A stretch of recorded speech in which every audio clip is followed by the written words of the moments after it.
Greetings my Earthling friends and beings from the beyond. In this video on this technological channel we will look at the modern 2025 high-end smartphones.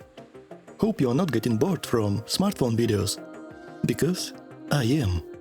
A lot. But it does not mean that we won't make the best smartphone battles that we could possibly do. Our plan is to compare handling on everyday use, differences inside OS, check how the battery charging and discharging, look at the benchmark numbers to fathom the powers of calculations, listen to the music to realize the audio piercing abilities, understand the difference between camera hardware possibilities, and of course compare the quality of video and photography on these devices. And without any mumbling and useless speeches, let's go directly to the core. And skip everything unnecessary and focus only on the differences. If you want to know each aspect of each individual phone, there is in-depth review for every one of them. Find the star for Oppo Find X8 Ultra, Beyond the Veil for Xiaomi 15 Ultra, and Fly Me to the Moon for Vivo x200 Ultra. Over there I made a focus on what to expect for these devices, and of course the chill ASMR-like street photo and video for each of them. I will take you with me for a walk in one of the cities of Planet 003, made by using cameras of these exact smartphones, and of course photography. But in this video, focus will be only on side-by-sides, to understand what is behind the veil, can we find any stars, and who will take us to the moon of joy and exploration of new experiences. Design and handling. For the first glance, these phones look identical, but it is not true. In person they are completely different. Xiaomi feels the slimmest and lightest overall. Oppo is the largest and heaviest, but has the smallest camera bump among them. While Vivo is somewhere in the middle, but camera bump is so large and thick that there are some slim profile smartphones on the market that are more small than this camera bump alone. But saying all that, I can operate any of them with one hand, and it won't fall or counterweight backwards. In my personal opinion, for some reason Oppo feels the best in the hand. It feels dense and premium, despite being largest and heaviest. Do not know why, but it is how I feel. None of them have proper 3.5mm audio jack for connecting microphones. You need a stupid, garbage, idiotic dongles that will break a first week or two. No memory expansion. If you want more storage, pay more money and use another man's computer in the face of so-called cloud. Backplate is glued completely. No way to replace battery without a professional technician.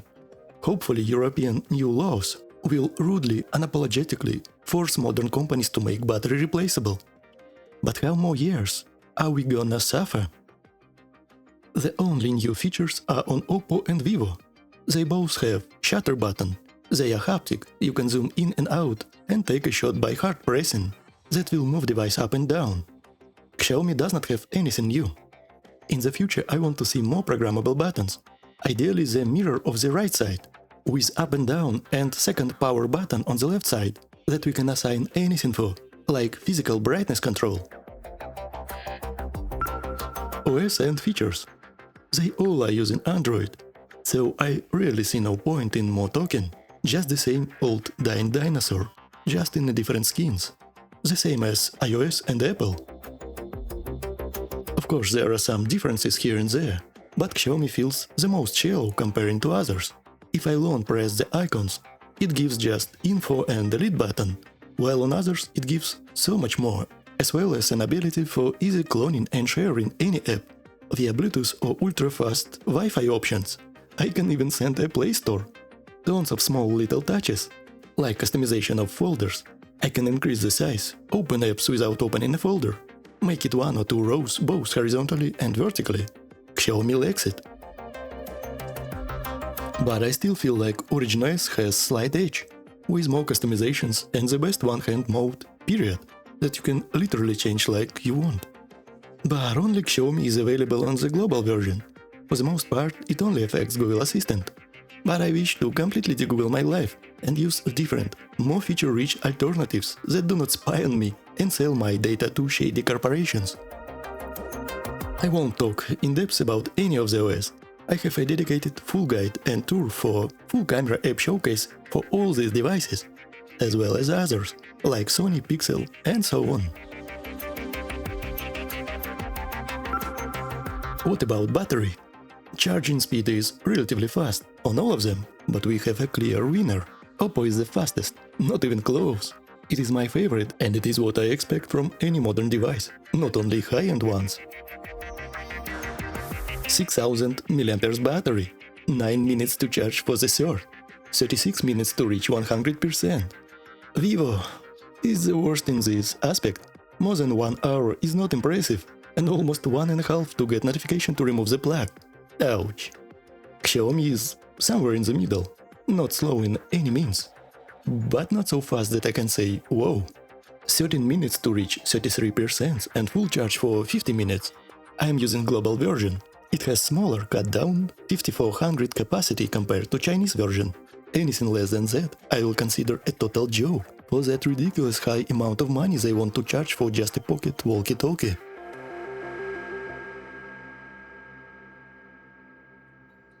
How is the battery life?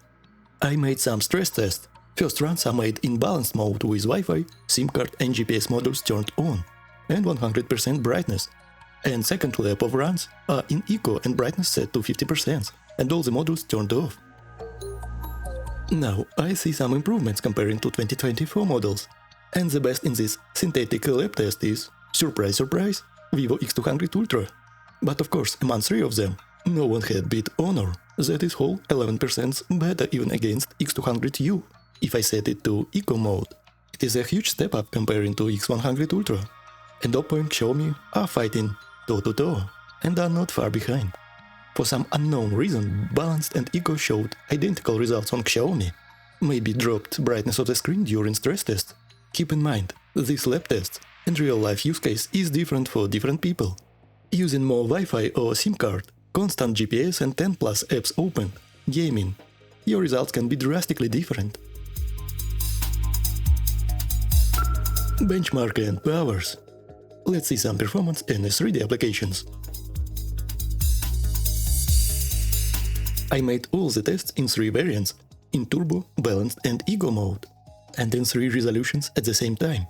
1080p that I will call 2K, 1440p that I will call 2.5K, and 4K. They all are very similar because they use the same new Snapdragon 8 Gen Elite. Qualcomm, can you please make naming even more cringe and confusing? Not enough edgy letters and numbers. Anyway, Oppo and Vivo are fighting toe-to-toe, while Xiaomi feels slightly less powerful. But it is for a reason. You will understand soon why. Let's see examples under different resolutions, because there is no way to fit everything on one screen.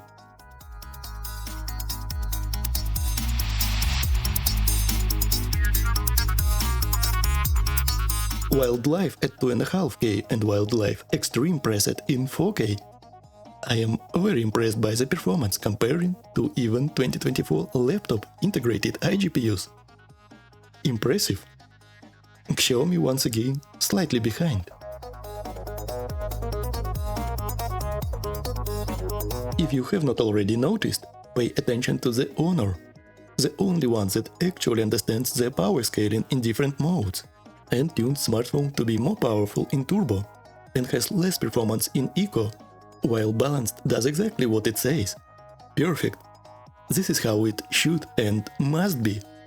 Crazy to see total mess from other where turbo is worse than eco. Solar Bay. Resolution is 2.5K, and we are testing ray tracing performance. 45 plus FPS in this test, considering a small walkie-talkie form factor, is really good. Now we are hitting just a thermal and size floor and stepping on the laptop territory. Unfortunately, it is still Android, and situation on it is a lot better, but the same story as on iOS from Apple. Outdated dying OS that limits and restrains the user. No normal file management or way to have files or audio-video files on home screen. No proper desktop mode to connect external monitors. Even Samsung with DeX and Huawei are total joke for proper real work. No proper application for 3D work and sculpture, video editing, music creation, engineering and architecture, even basic office tasks are uncomfortable. I want to see Linux Mobile with full desktop mode and support for SteamOS from Gaben. Or even better, for me, full Windows on ARM experience, with all Windows apps available in a pocketable form factor, and with all smartphone functionality preserved, but better and enhanced 10 times. What is the point that these phones are on par with laptops if the bottleneck is iOS and Android, and the only visible performance boost is mobile scam cash grab casino gaming targeted for little children? But if you are into gaming, performance is impressive. All these powers comes with a price, lots of throttlings. There is a huge fallback, and the worst here is Vivo, with more than 50% performance decrease over time in most situations. Why? Xiaomi is actually the best among them in terms of stability and tuned a lot better. And it is the reason why we see smaller FPS numbers in solo tests. But for some reason it is the only phone that gave overheating warning and stopped the test sometimes. Which is strange, because there are phones on the market that are a lot more hot. And I could immediately restart the phone and continue, and the performance was better than on Oppo and Vivo after immediate restart. It had more stable FPS while others had a more noticeable lag and less FPS. My theory is that global version need to comply with EU and other countries' laws about thermal regulations and light skin burns. It is just a theory, I have no proofs, just a logic and observations. Do not take my words for granted. But I want to see better tuning. Why balanced and turbo modes makes zero sense. And again, pay attention to Honor. It is almost 100% stability in eco mode, and in turbo it does exactly what it says. Makes turbo peaks in performance for short periods, with more large scores and less stability. Why Honor can do this, but others are complete unlogical mess. I hope to see improvements in the future. Of course, phones have no dedicated cooling or fans, except of vapor chambers.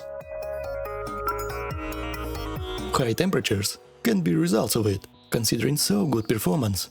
We will look at performance under normal conditions without any work, and under heavy stress test, and measure the heat in different areas of the phone.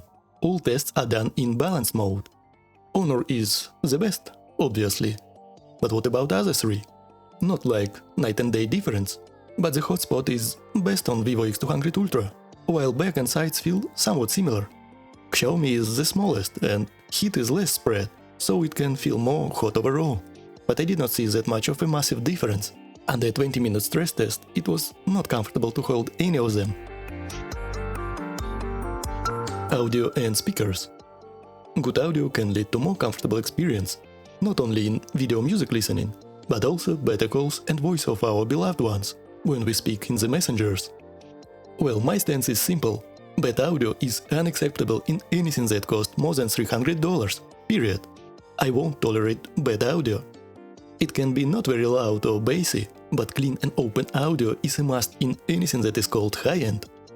Without any more talks, let's listen to lots of examples from electronic, trance to rock and classic music.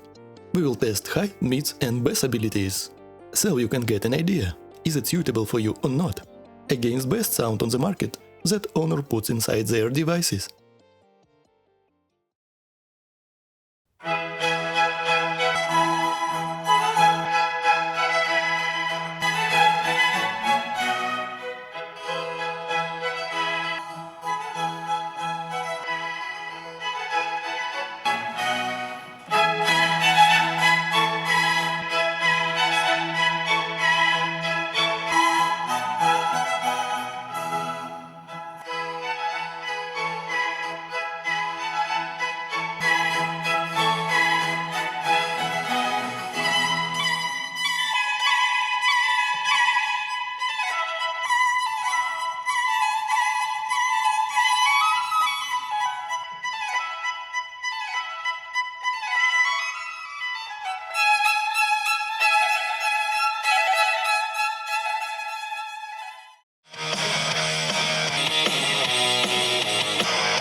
I think that Vivo is the worst audio compared to anything, and huge downgrade to even their own X100U. But X200U is the loudest smartphone among all of them. But what is the point if audio is dirty, muddy, and starts to clip and crackle on the high volumes? Pathetic.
I will give 3 stars to Oppo, not very bad, but nothing impressive. 3 plus, almost 3.5 to Xiaomi, very solid and good improvement to 2024. 14 Ultra, and 2 stars for Vivo X200U.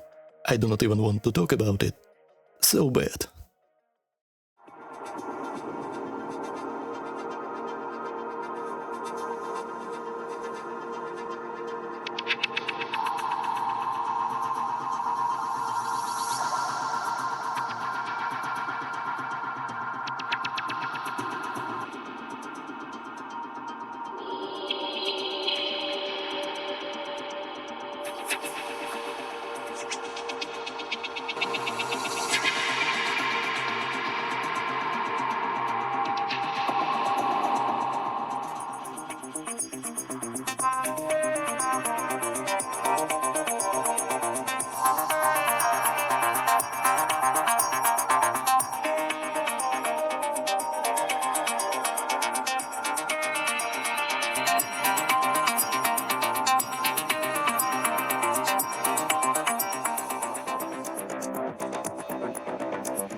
Why Huawei and Honor can make good audio, while most companies cannot, I do not understand. Even if you plan to use only mediocre, expensive wireless Bluetooth headphones and do not give a single damn about audio, I think that feelings that you paid for good hardware will warm your heart a lot more. That paying literally the same amount of money and getting less. Please tell me that I am not alone. It feels crazy to me. But it is what it is.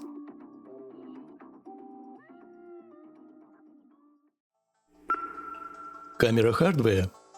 Now they all are technological masterpieces by their own. I cannot say that one of them is less impressive than another. Oppo has quad camera system with ultra-wide 14mm, 1-inch 23mm and 2 sets of telelenses. One for close focus 70mm and another for further reach and zoom 135mm.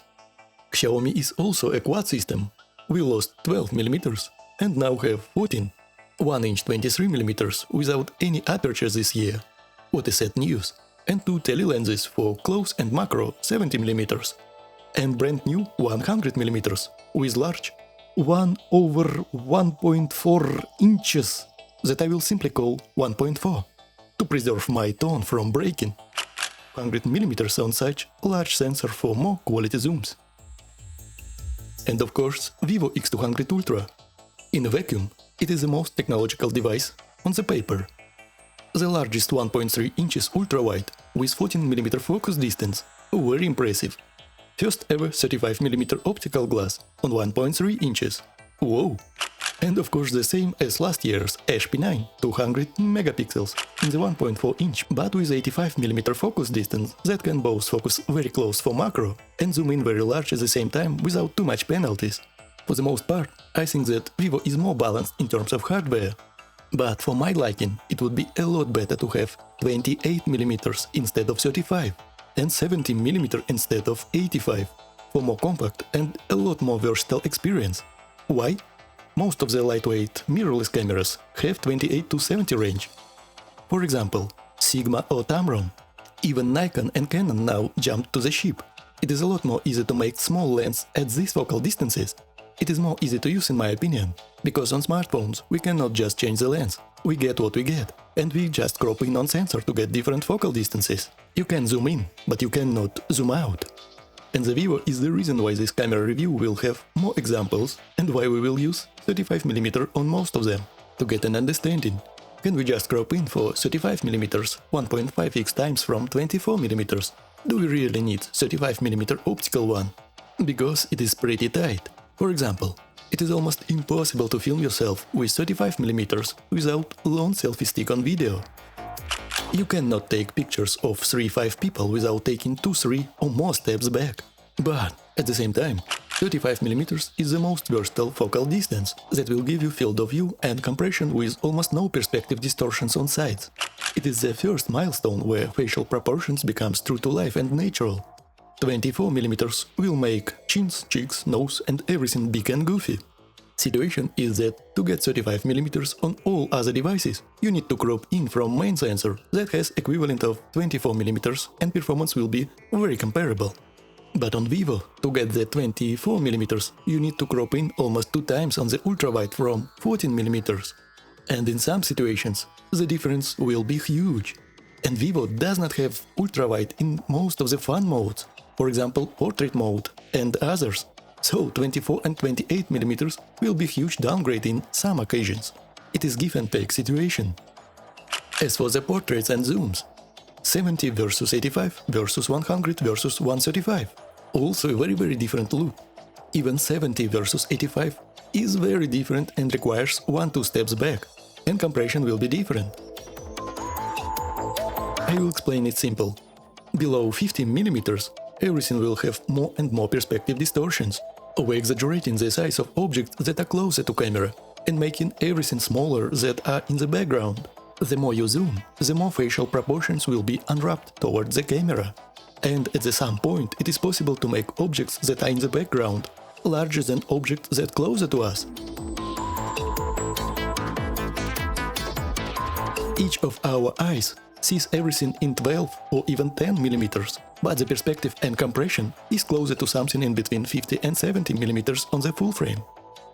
70mm will give you more natural image of reality in terms of perspective and distortions, while 85mm is a second milestone that will start to make the image flat and unwrapped towards the camera. 100mm is closer to 85mm in terms of distortions, but compressions are noticeably larger, while 135mm is very flat focal distance. Facial proportions will have 0 to none background left, and you need to go 3-4 steps back. I do not like this for head portraits. But full body shot is something different, and will give you a very unique look that no other focal distances can provide. I kinda prefer 50 to 70mm for head and torso, and 100 to 135mm for full body shot, and I like 100mm more than 135. But there is no good or bad, wrong or right answers, just different tools that will give you different results and very unique in its nature. It is for you to decide what you need and what you enjoy. Before we go to the most intense and large part of this video, I want to see video performance. I love photography, but video is more important to me, and all 3 of them have very nice video features. Now, all of them have professional tools, computational log video recording, 10-bit 240 subsampling and wide color gamuts. Hard to pick the winner, but here are my observations. Oppo does not fight with noise in the shadows, and you need to apply noise reduction in post and overexpose 1-2 stops if it is possible, like on any modern mirrorless camera. There is a problem with ghosting, a result of extensive spatial noise reduction that leaves trails in the shadow in low light or high dynamic range scenes. Sometimes it looks too aggressive. Xiaomi can be very harsh in terms of applying noise reduction, and automatic exposure can jump around like on automatic video, so it requires more manual attention. And Vivo, despite very noisy Sony sensor, has some cool computational magic, and it feels more balanced and clean overall. I find Vivo log to be very close to my favorite third-party log, analogy of Sony S-Log3 and Panasonic Lumix V-Gamut colors. 14mm large sensor on Vivo is nice for self-filming and even gives some separation, but 35mm feel very tight. It is impossible to use it the same way as on other smartphones, but if you have a free space, it is so cinematic and gives unique perspective. On Vivo on the streets during the night, I accidentally filmed everything in 1080p, because by default it keeps resetting everything to it, but even at 2K performance is very good and very usable. I am very impressed. To see more real-life examples, watch my Chill Street videos. I filmed the entire videos by using these phones. I think there is no definitive winner. But in my opinion, Vivo is slightly ahead, and Xiaomi is slightly behind. But saying all that, I really can see these phones to be used to film some hobby films or music video clips.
Third-party app support for video is the same as last year.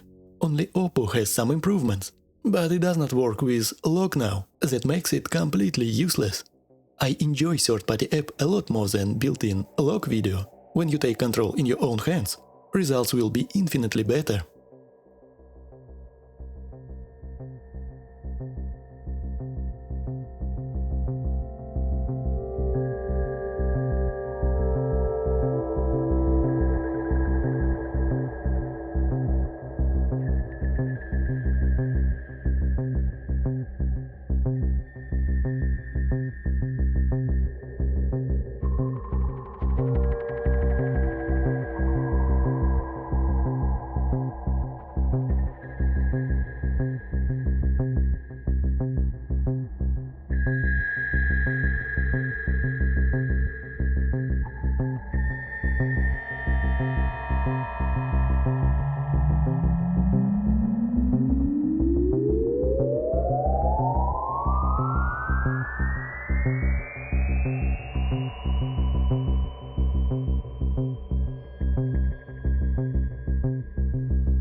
I want to see better features accessibility through camera API. Manufacturers, hello! Why nothing works properly? It is not because of Android, but all manufacturers ignore Google suggestions on how to organize the access. And now, finally, photography side by side, ultimate comparisons. Alright my friends, let's start this 2025 large photo comparison. I will try my best not to make it 3 hours. Let's start from colors and color profiles. Here is Oppo Find X8 Ultra. On your left it is the default one, original. In the middle it is called Clear. And on the right, Fresh. For the most part they look like film simulations. I can see that on Clear it applies some grain, or maybe it does not fight with luma noise that much in this mode. Who knows? I can see some grain on the Fresh also. Pay attention. We are using 35mm 1.5x digital crop to match the Vivo x200 Ultra. Pay attention to the colors of the grass, to the blue in the skies, and of course to the skin tones. Her natural skin is yellow, with some tints of green, and of course some human reds here and there, with some small hints of brown tan, because the sky during these days was very harsh. Also there is one more option on the Oppo. It is called Emerald, but it has some magenta shifts all over the image. It looks more like stylized film simulation. By the way, I asked Mrs. Alien to pick the best colors that she liked, and I will use the color profile of her choice during this review. Also sometimes for the reference there will be a full-frame camera. It is Canon R5 Mark II, 50 megapixels monster, with 24-70 2.8 Mark II EF lens. Last year I used Sony ZV-10, and it was kinda very bad. Next one, Xiaomi 15 Ultra. It is a vibrant color profile in the middle, like authentic, and on your left, the combination of both. I used like authentic and applied vibrant colors on top of it. I love to use it in this way, with both like authentic and vibrant colors. But again, Mrs. Alien will pick and choose the best colors for her liking.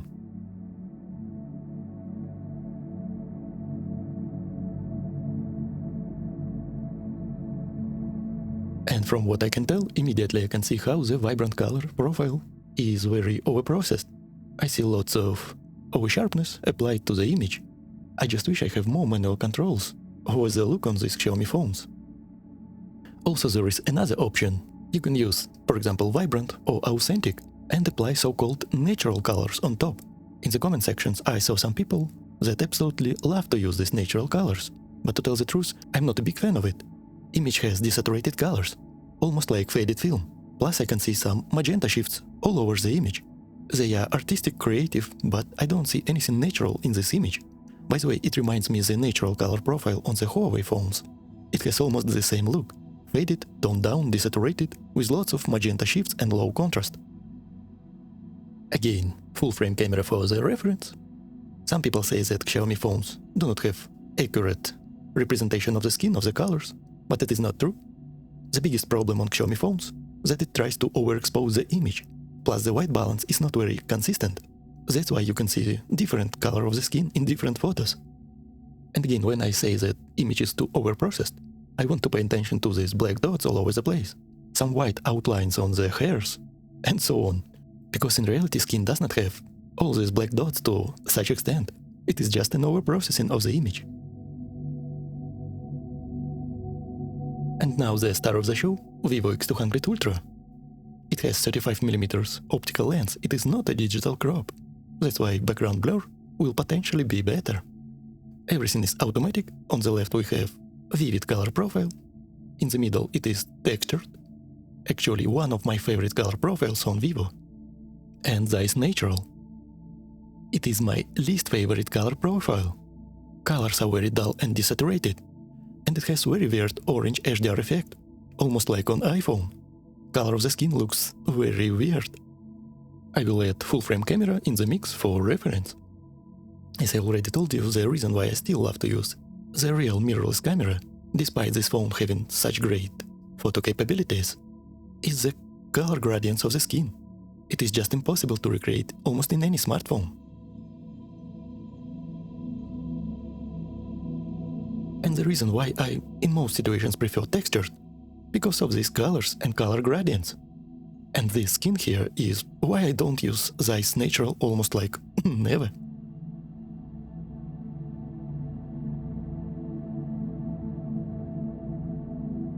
Let's go crazy and add Vivo X100 Ultra in the mix.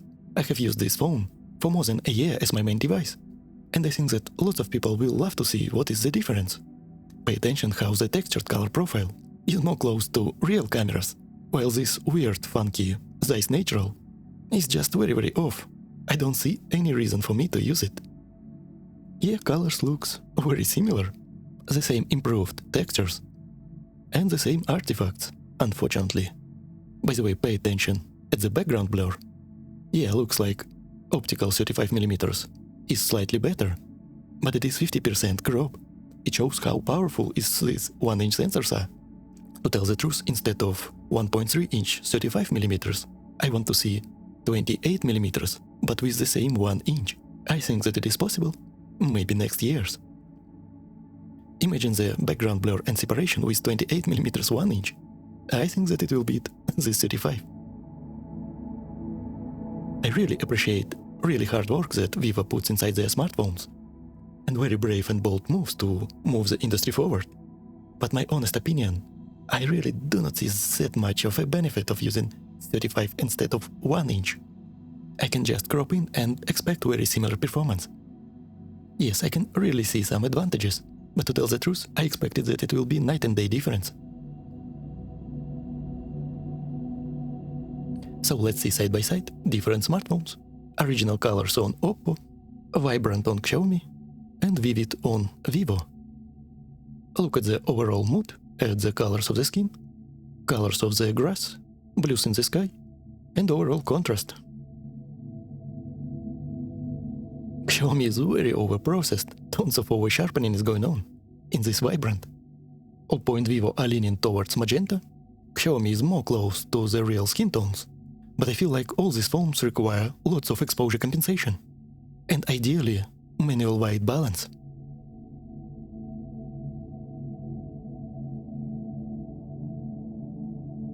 Now one more time, but it will be authentic on Xiaomi and textured on Vivo, the same original on Oppo.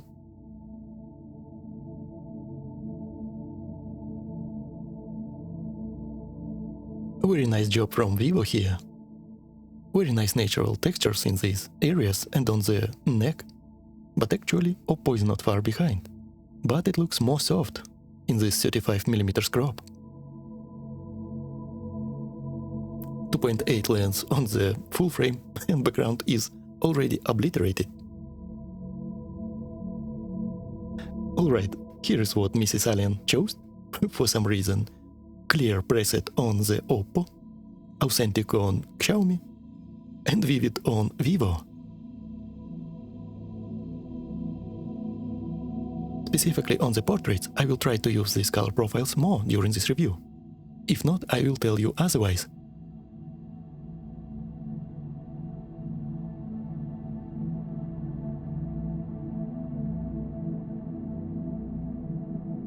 Now, this test will be kinda boring, because I want to look at the level of details, as well as the difference between background blur, because Vivo has not only the new 35mm optical one, but this ultra-wide 14mm is also 1/1.3-inch size. The size of this ultra-wide lens is the same as, for example, the main sensor on something like Samsung, iPhone, Sony, freaking Sony and other devices. Can we see a huge benefit of using this ultra-wide lens with such large sensor size? I accidentally focused a little bit too close on this Vivo X100 Ultra, but whatever. I want you to pay attention on this X200 Ultra's very weird new computation. Pay attention how very over-sharpened this image is. Lots of white outlines on all the details of the whole image. And not only that, it looks like it was drawn by pencil. It is Vivo's new fetish, AI upscaling. It looks so weird and very artificial. You can reduce this effect drastically, dragging the sharpness slider all the way to -100. As I showed you in the full, in-depth, dedicated review of the X200 Ultra, This sharpness slider will remove not only the sharpness, but also this AI-drawn pencil-like garbage. If you want your images to look more natural, I highly suggest you to remove sharpness completely. By the way, talking about background depth of field, x200 Ultra stitched multiple images together, and looks like this ultra-wide shot does not have that much background separation. And by the way, I have focused on this part. In the foreground, I just accidentally pressed wrong one on the x100 Ultra. I will try to look for another photo. Maybe I have something better. Because I'm not only making one shot, I always make multiple ones and pick and choose the best one. Yeah, actually I found one. By the way, I won't repeat it each and every time during the whole review. You need to turn down sharpness slider all the way down. Keep this in mind, I won't repeat it. In this particular situation, I don't see that much of an advantage of the large ultrawide on x200 Ultra. In situations like this, I will prefer Gcam, actually. I will use some Gcam during this review, by the way.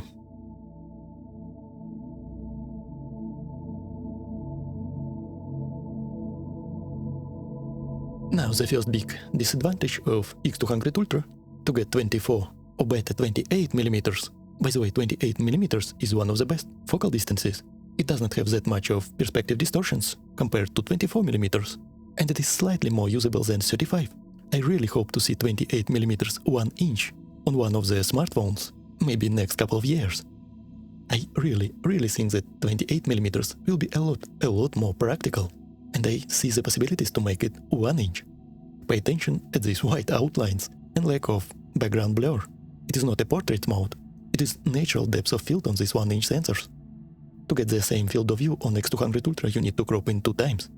But if you remove sharpness to -100, maybe actually you will prefer more of your shot to be in focus. Who knows? Some people were very surprised when I told that I'm not very impressed by x200 Ultra, and some were straight up very angry at me. But I really do not see that much of a huge advantage when I have this level of 28mm. By the way, I like Xiaomi also, and they look very similar. I even thought that I placed 2 identical photos.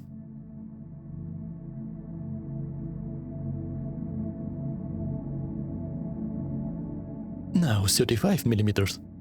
Theoretically, Vivo x200 Ultra will have a very great advantage. We need to crop in 50% on all of them, Oppo, Xiaomi and x100U.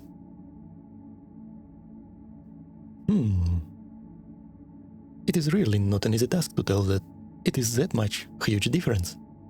50% digital crop, even at 35mm on these 1 inch sensors, are good enough, in my opinion. By the way, Oppo has very natural and nice portraits, but in some occasions, especially on the landscapes, I can see the same shite as on x200 Ultra.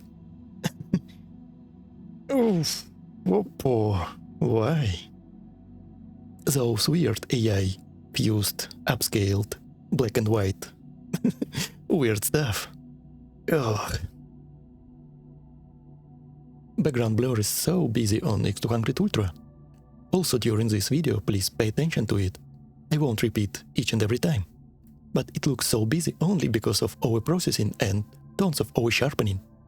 And AI aquarelic upscaling. Vivo, please fix it ASAP.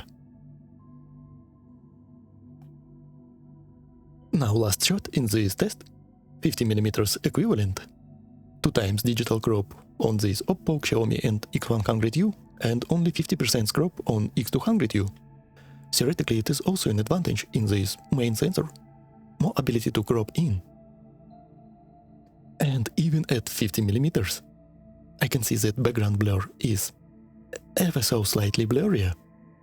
But Vivo, fix this garbage, please. I cannot imagine any timeline where it is considered to be zero sharpness.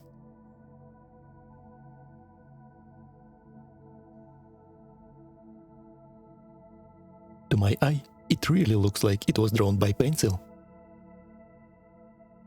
Those black and white lines, and overall feels like aquarelic painting. And again, any theoretical advantage of larger sensor inside digital crop is completely ruined by this overprocessing. Pay attention at this aquarelic over-sharpened to overprocessed background blur. It is night and day difference in this X100U and Xiaomi, and even on Oppo. And I like that in these authentic colors, Xiaomi do not try to fight that much with chromatic aberrations. It also contributes in the overall look. Image looks more organic this way, like completely overprocessed digital signal versus optical analogy one. Now let's test some portraits. I will also use fake background blur, but only at f4. I think that anything below it is just a gimmick. And here we have some limitations on x200 Ultra. We need to crop in on the ultra wide to get similar field of view and the same focal distance. But also it does not have an ability to use fake background blur. Ultra wide lens is not available in most amount of fun modes on x200 Ultra, despite it being very large and very fast. And of course I will add full frame Canon camera for the reference. Also, I'm so sorry Mrs. Alien, I have promised to pick and choose your chosen color profiles. But for some reason on Oppo I made all these examples with the original color profile. Sorry about that. I will definitely use color profile named Clear during this video. Authentic on Xiaomi, Vivid on both of the Vivos, and Canon being Canon. So please pay attention to colors, to the background blur and separation. It is for you to decide, is it worth it for you to have 24 and 28 mm with background blur.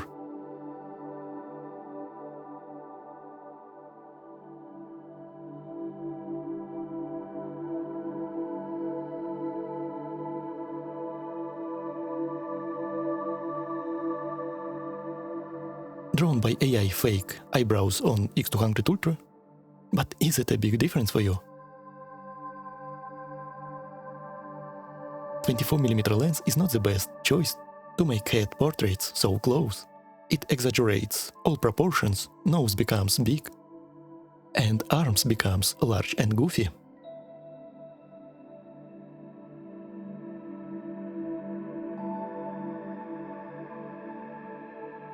Now 35mm lens, digital crop on everyone besides X200U and Canon, and 35 is a lot more suitable for this situation. Nose and facial proportions will be more true to life, and arms are not that goofy now. I can see that Vivo X100 Ultra and Xiaomi are very rough in these areas, in this fake background blur. But to tell the truth, I will never use this mode in real life. But if it is important for you, please pay attention.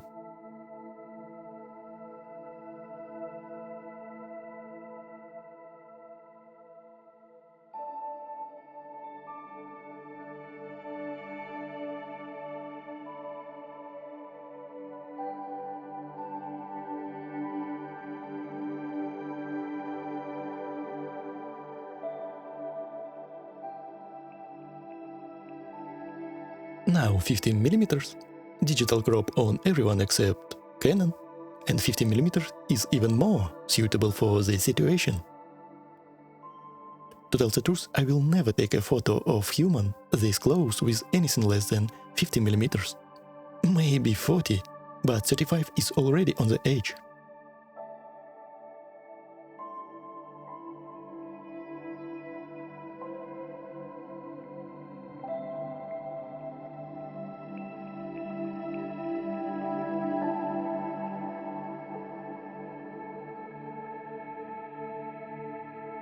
Xiaomi does not like these fake background blurs, but so do I. In this situation, I will shoot a Gcam without any fake bokeh.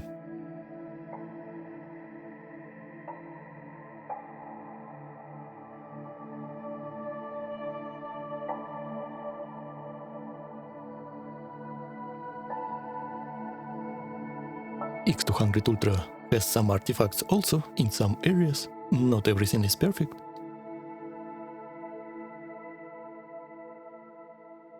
Now 70mm. First telephoto on Oppo, Xiaomi, and Canon has the maximum zoom range.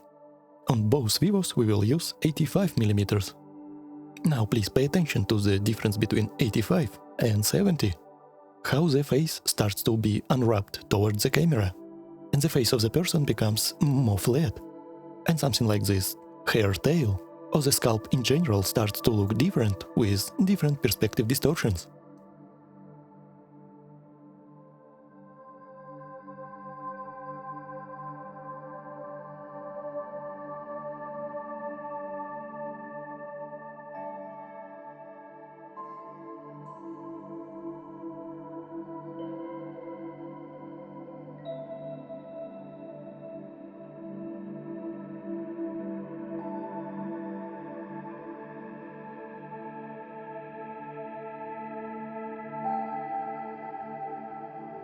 Now I want to quickly discuss 135 versus 100mm.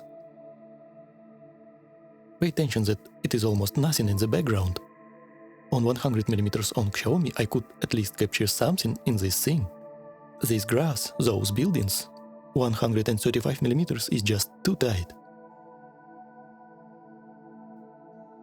Now Oppo has second telephoto lens as well as Xiaomi, but on Oppo it is 135mm.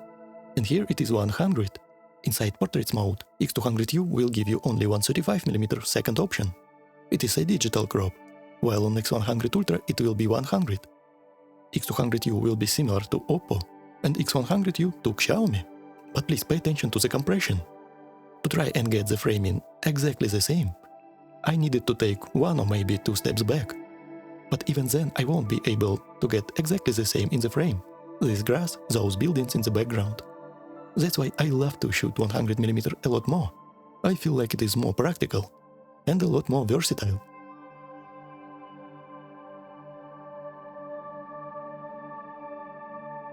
And clearly, if you like 135mm, Oppo has a big advantage in terms of real details.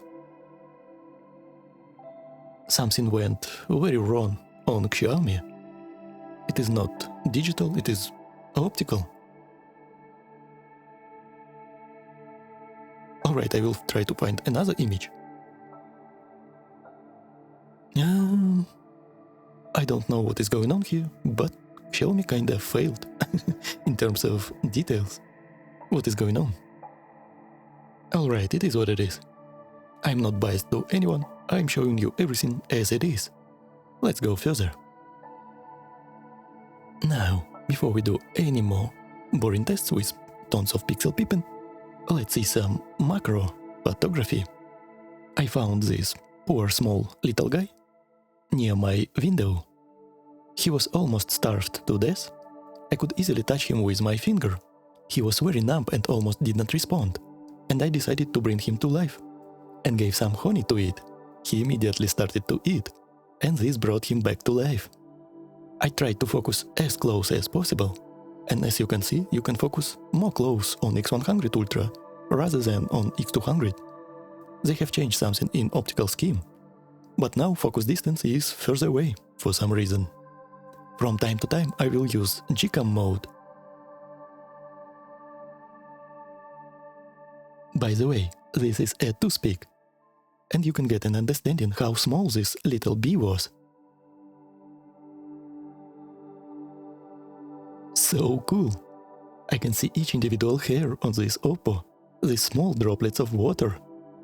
And on Xiaomi also. I can see this water, or maybe it is a honey. But on Vivo, everything is very pencil-like drawn. Those AI upscaled lines are fused together, it is hard to tell that it is a liquid. And GCAM mode gives very optical, nice natural performance.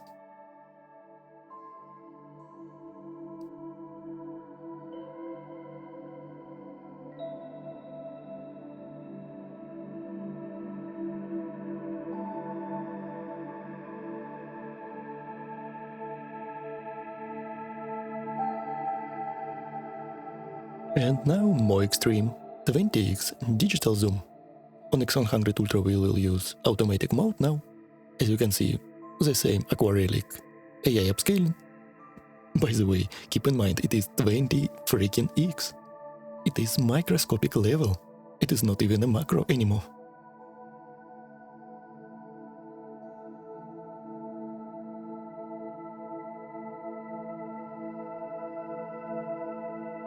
Crazy stuff. One more example of macro photography. Now on this cross with a gem inside. In this situation I just tried to make the same framing. On Vivo X100 Ultra it is Gcam, and actually this scene was almost exactly like this, dark and moody. In automatic mode all these phones tries to lift the shadows and make the exposure very bright. By the way, the light that shined on this jewelry had slight cold tint. I also tried to see what will happen with white balance.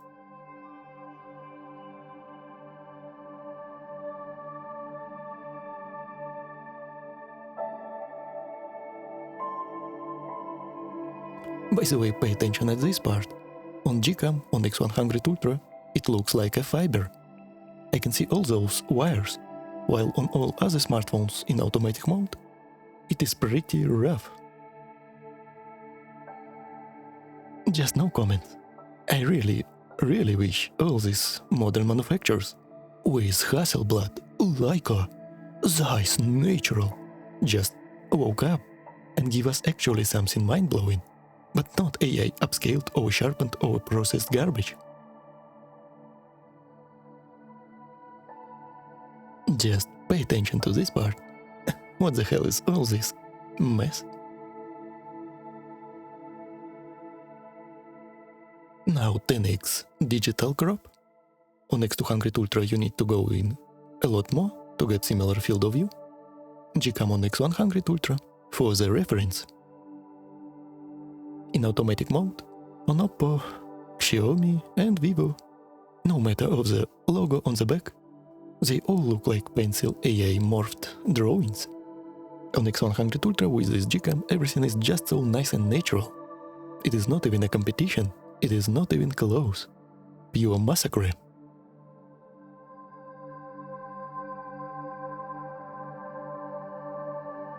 Pay attention to this part. It is real, identical one-to-one representation of how this metal looked in real life. Through small, little textures. Real colors. What is even going on here?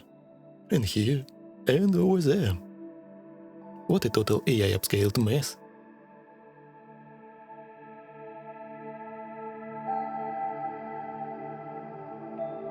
Now let's continue finding the benefits of using large ultra-wide on X200 Ultra as well as comparing to others.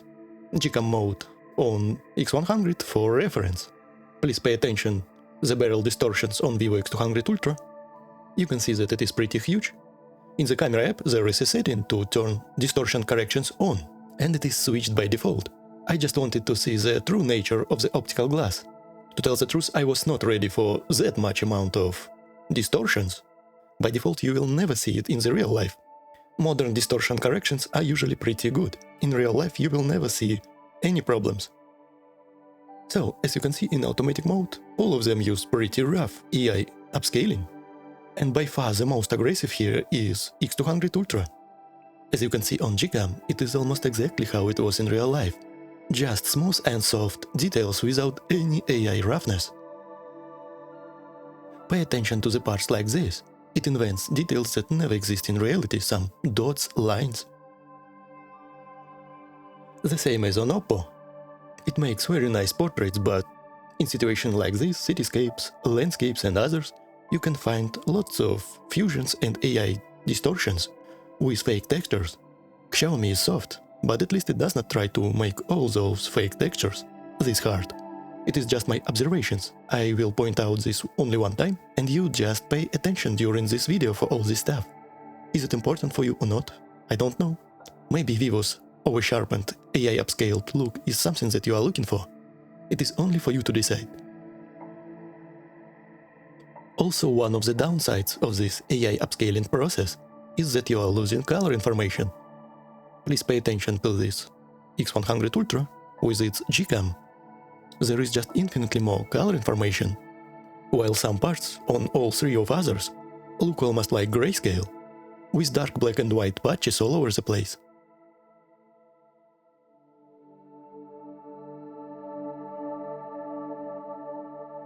Like, look at this, it is not even a competition.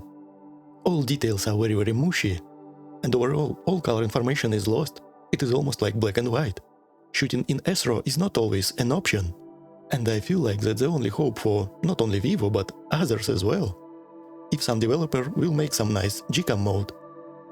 Once again, what is the point of this large sensor if image looks like total mess? Are you seeing it, my friends? Pay attention to this background. Look at all this color, all these textures. On this part, it is so well defined. So, in my opinion, all three of them are having a race to the bottom.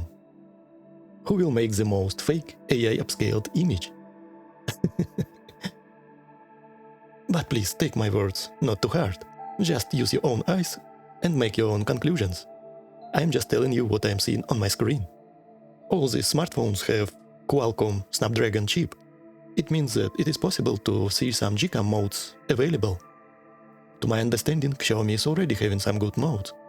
I'm not sure about Oppo, and some people say that it is even possible to port this mode into X200 Ultra.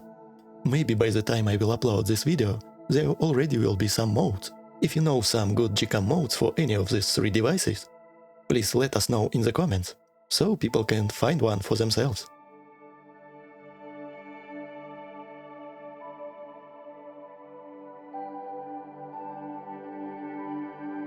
I really wish that Vivo will go in the path of natural photography, because overall I love the look that Vivo phones provide. It is very three-dimensional, they have lots of contrast and depth. Like, look at this part. It almost pops from my screen, it is so good and nice. But why all this pencil-like drawing and AI upscaling? Now let's quickly see all other lenses and situations. I won't talk too much, I have already told you what to look for, what are my observations. Let's just make it quickly. It will be more stress on X200 Ultra because it needs to crop from the ultrawide to reach 28mm, while all others will use crop from the 1-inch sensor. You know, the sad story is that even if you say, alright, I don't like all this AI mess, I will just buy something else. But what are the options? iPhone? Just no. Samsung? No. Maybe Sony Xperia? Rock bottom. So there is truly not too much options if you just want a good camera phone. I kinda like Oppo in this situation. Looks very similar in terms of colors to the GCam. And even if you start to zoom in this much, you can see that it preserves lots of details and real information.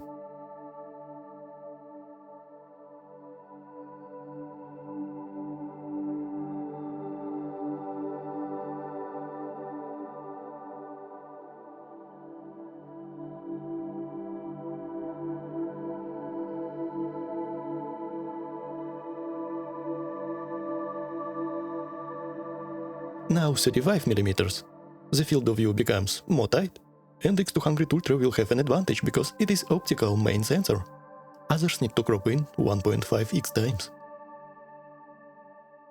By the way, it was very cloudy, rainy day. That's why in reality outside was dark. And for some reason Oppo and Vivo decided to overexpose the image. Looks like it is very harsh sunlight, when in reality it was not. By the way, what is going on with Vivo? Why it is so oversharpened? Fun stuff, I can read more of those lines on Xiaomi and on X100 Ultra's GCam. Please pay attention to this part. On the X200 Ultra, it is what I was talking about when I said that it invents fake details that do not exist in reality. What are all those dots, all those lines? Image in real life to my eyes looked exactly like this here on X100 Ultra. Of course we are comparing GCam versus automatic mode. It is not apples to apples, but we are not comparing freaking fruits. We are researching the computation inside automatic mode and what is the thought process of all those corporations. Because to me looks like it is a priority for Vivo right now to make this oversharpened look. What is all this garbage in the background?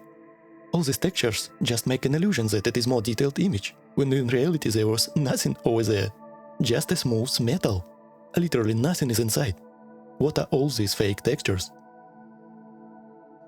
Here is an example of AI drawing that is actually good on Xiaomi. It does not outline everything. It just makes a focus on the eye. It is literally zero reason to upscale anything in this wall. It must be smooth. Vivo, please, make some sort of natural photography mode, without any of this garbage, or maybe a button to turn off AI upscaling completely. I don't want to see anything less than this Gcam. You can preserve your contrast levels and 3D pop, but fix your colors and details, please.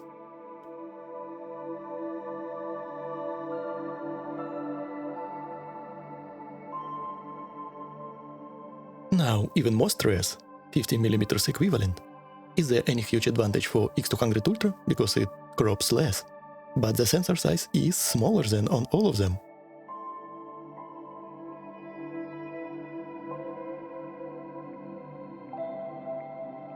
If you know to somewhat fix this image, I suggest to use sharpness slider to -100, slightly tone down the contrast levels to -20 or something, and try to use textured color profile. But really, I find that Vivo is very aggressive in almost any mode this year. It is hard to tell who is really sharper, because Vivo is very dirty and muddy. But I like what Oppo and Xiaomi did a lot more than Vivo in this situation.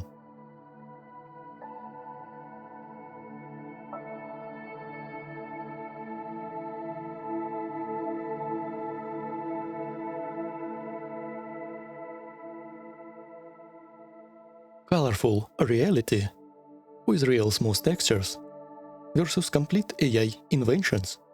Just pick your favorite here.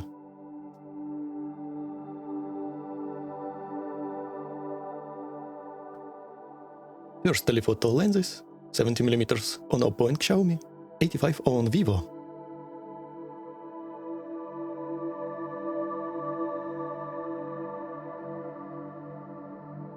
X100 is for reference. It is exactly how it looked in real life with your own eyes.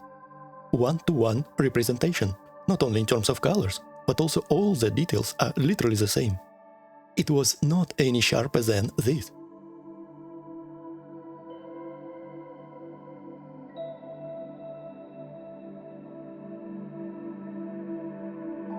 On my Storm Before the Battle video, some comments accused me that I was wrong about Vivo X200 Ultra being fake, and that I zoom in 1000x times. But honestly, I think that I was very reasonable. Now, second telephoto lenses, Oppo 135, 100mm HP9 on Xiaomi, and more digital zooms on both of the Vivos. After this we will check more digital zooms 10x plus. Very nice job, Vivo X200 Ultra, if it was an oil painting contest. But it is a photography of metal sculptures.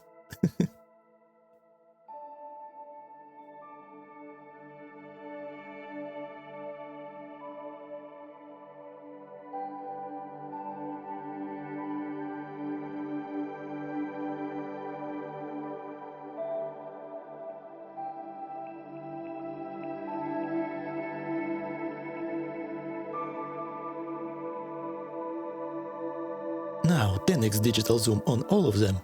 X100 Ultra with Gcam will show how it looked in real life, in terms of details, lines and especially colors. It is a reference of how smooth these metal textures are. On Vivo X200 Ultra, there is a telephoto AI enhancement in the camera settings. I made sure that it is off. I will repeat, AI enhancement for telephoto is turned off. I double and triple checked it. As you can see, it was very rainy that day. We can see droplets of water. X200 Ultra is not sharper. All those extra details are just an artifact. To my eye, Oppo looks like slightly out of focus. I'm not completely sure. And the truly out of focus photo will look like this.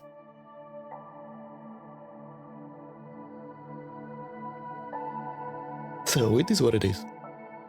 I chose the best among all of them. I like Oppo and Xiaomi more than Vivo in this situation. Of course, Gcam mode is how it should be to begin with, but we get what we get. Now, more zoom, now 20x times. All those roughness on Oppo and on Vivo never existed in reality. Xiaomi is more smooth, but as you can see on X100 Ultra with its G-Cam. It is how it was in real life. It is a metal, and it is a lot more smooth than X200 and Oppo represents.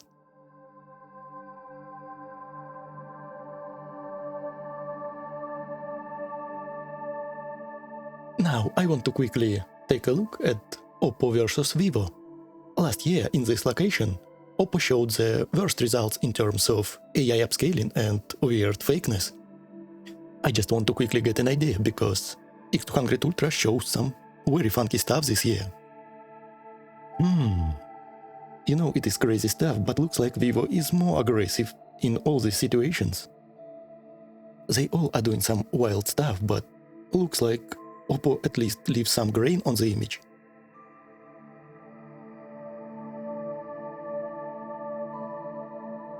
Not pleased with AI stuff on both of them. Not every time I want to shoot Astro. And by the way, Astro on X200 Ultra applies lots of noise reduction in shadows.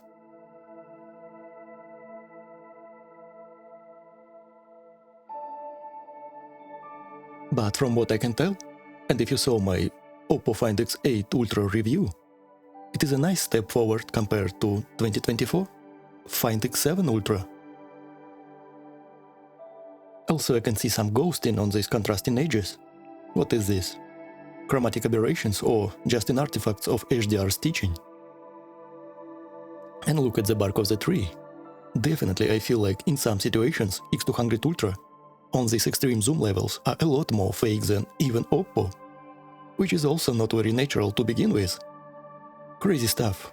I can't imagine what we will see next 5 years. I really hope to see some shift in the mindset of these developers. What is the point of this powerful hardware? Is computation is this bad?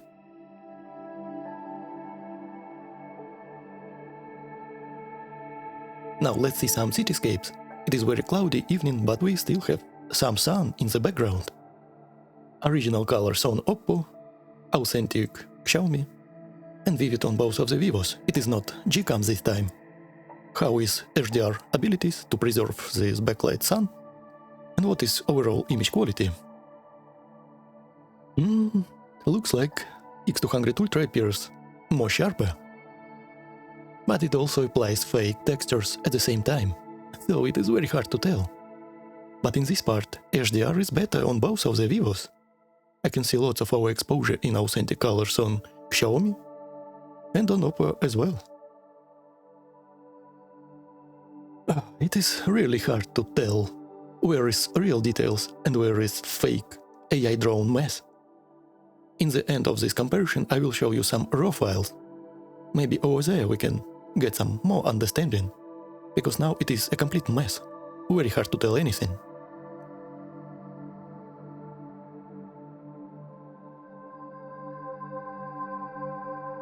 If there are any real true difference, it is completely ruined by all this AI sharpness. Now 28mm, the same shenanigans. More stress on X200 Ultra, less stress on others, and I will add Canon R5 Mark II in the mix. Immediately I can see those warm tint on all Canon cameras. By the way, all files on Canon are edited raw. And from what I can tell, in terms of just level of details, yeah, I can see some advantages on X100 Ultra.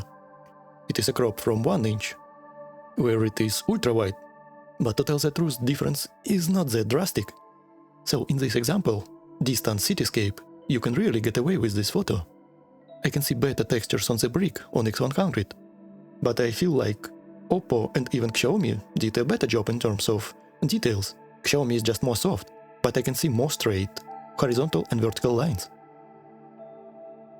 I will zoom in more so you can more easily understand what I'm talking about, because now I'm looking at 27-inch monitor, and you will probably look at this on a smartphone. I could see all those lines without this large zoom, but it will be a lot easier for me to show you this if I just zoom in. People who leave a comments that I zoom in 1000x times, just stop it.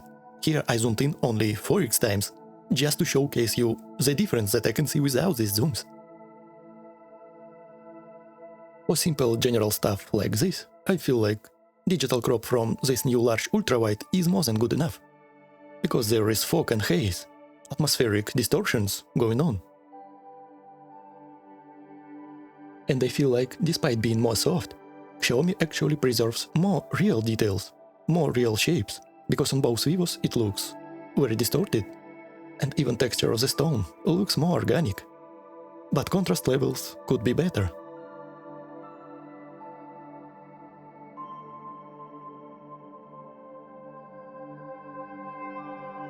And on this part, I literally see almost zero difference between both of them. So not every time x100 Ultra will get an advantage over x200 with 28mm. Honestly, really impressive performance from all modern smartphones. This full-frame setup cost more than all these smartphones combined. But of course you can get away with a lot more cheaper offerings. I do not suggest to overpay. You can buy a lot more affordable full-frame for the same price as APS-C camera and get miles better performance than those. Now let's straight up jump to 50mm. Here x200 Ultra will get less stress, while others need to crop in more.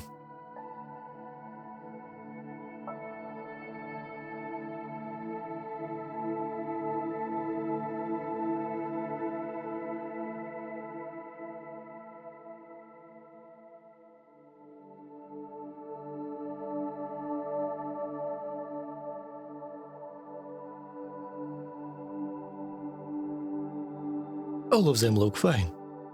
I can see textures, I can see all those wires and even notes on this wire on all of them. x200 Ultra looks slightly more sharp than x100, but Gcam will completely flip the situation.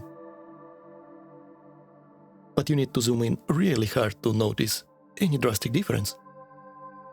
At this level of zoom, image starts to become pixelated, so I don't see any reason to zoom in that much.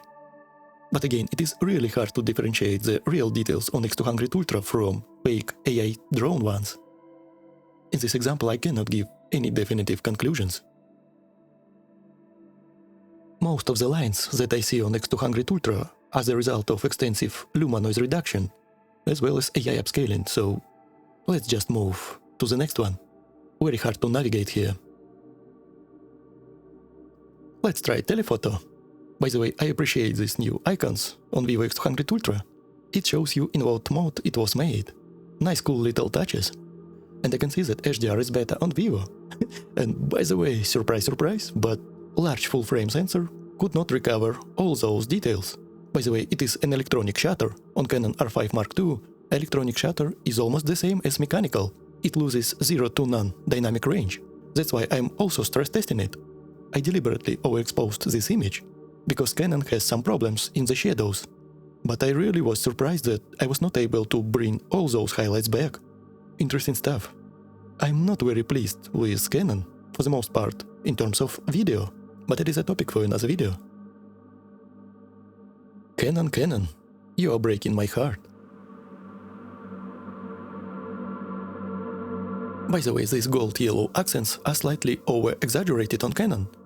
I just tried to push and pull it slightly more to stress test electronic shutter dynamic range in terms of colors. But I don't see any massive huge difference. Maybe x200 Ultra is slightly better. But I like how Oppo preserved more colors. On Vivo it looks more grayscale to my eye, and on Xiaomi also.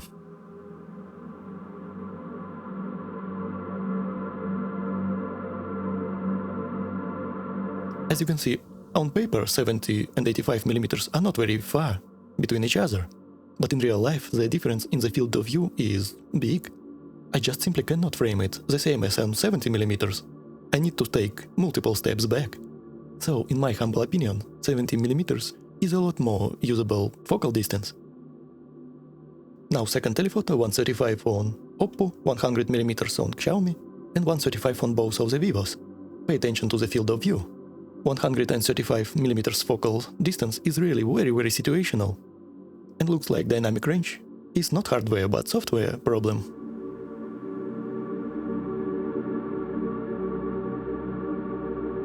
You know, this AI madness makes me want to add Canon as a reference, because it is hard to understand what is the real details and what is AI mess.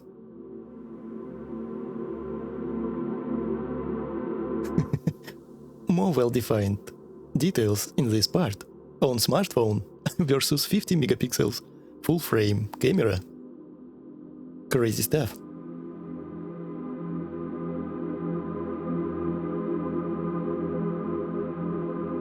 One more example of digital zoom, 10x this time. Hope you're not getting bored, my friends. In this backlight situation, I feel like Oppo is nice, but it has some ghosting going on the contrasting edges. I like what Xiaomi and x100 Ultra did a lot more. x200 just looks artificial, like it was drawn by pencil. I just do not like what I see on x200 Ultra here. Xiaomi feels like a lot more better. I just want slightly more micro contrast levels.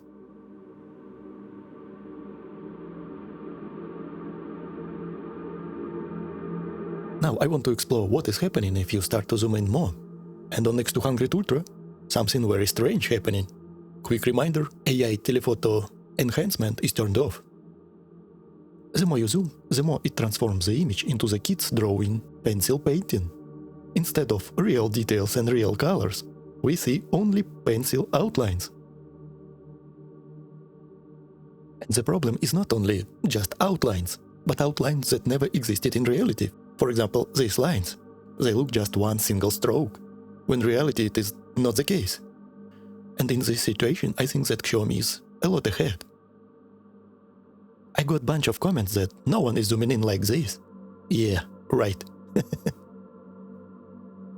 Only on Xiaomi humans look like humans, with actual representation of all these textures and strokes. And also I can see lots of color information.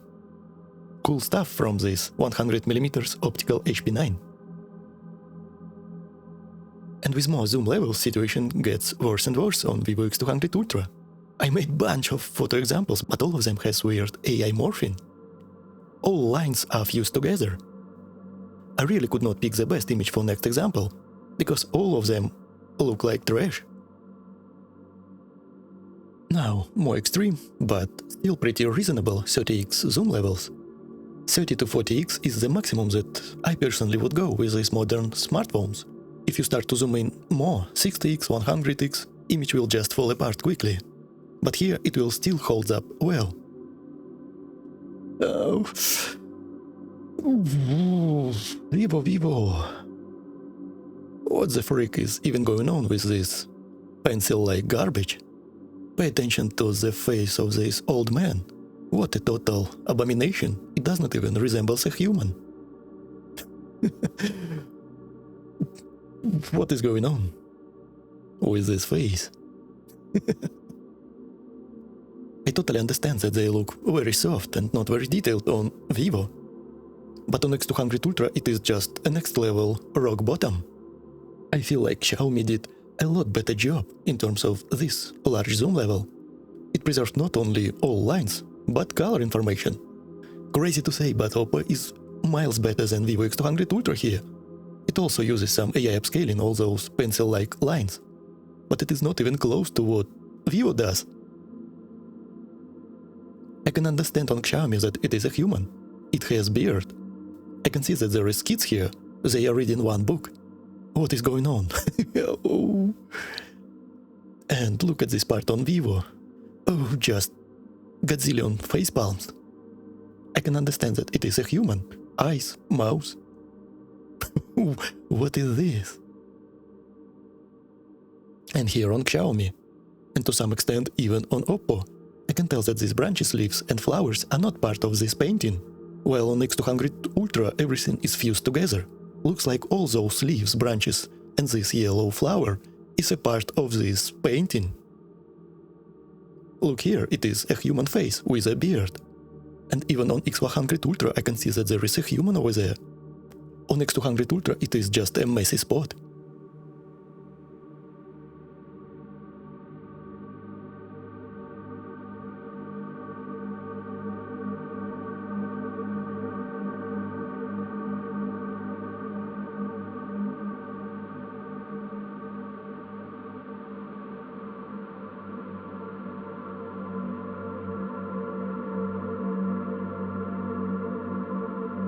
The last example of the more extreme zoom levels during the day. 30x also.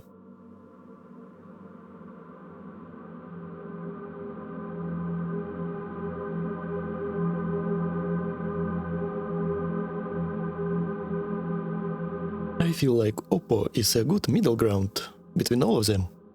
Not that soft as Xiaomi, which is also, besides being soft, looks nice, but at the same time is not that fake as x200 Ultra. It preserved all the shapes, lines, and also it does not fight with luma grains that much. Image becomes more organic. I prefer Oppo and Xiaomi in this situation. Now I want to explore flash photography. It is portraits mode on all of them, with fake background blur, face beautifiers turned on, and of course built-in flash. I'm trying to fight against backlight from the sun. Vivo X200 Ultra has very big advantage over X100 Ultra. In the new camera app, you can turn on any color profiles inside portraits mode with flash. In X100 Ultra, to access the flash, you need to turn on special dedicated flash photography mode. But colors are somewhat strange in it. It transforms leaves into emerald. On X200 Ultra you can use emerald, you can use vivid, you can use Zeiss natural, whatever you like. But big disadvantage that it does not have ultra-wide in this fun mode. There is no ultra-wide lens in portraits mode. That's why you cannot access 24 and 28mm. Also pay attention how goofy and big the face becomes on 24mm. Face and nose are just too big. In real life, you will never want to use 24mm like this. By the way, now I am using clear preset for Oppo. I can see lots of more luma grain on this image. It is very filmic, and I absolutely love the portraits that comes from this phone, especially with this clear preset.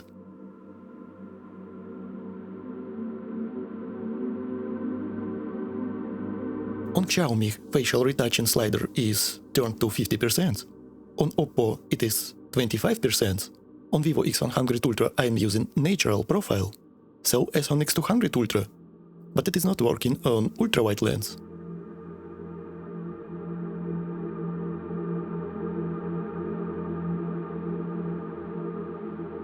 Oppo is just insane in this portraits mode, with preservation of all natural details of the face and very accurate cutouts of all individual hairs.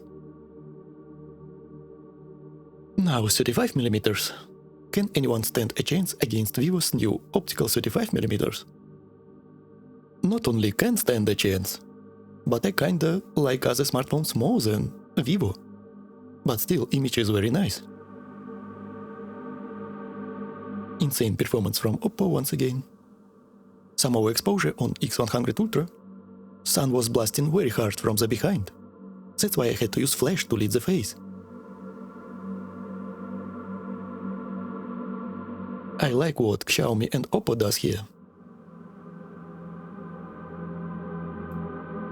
For some reason Xiaomi was very bad at 24mm.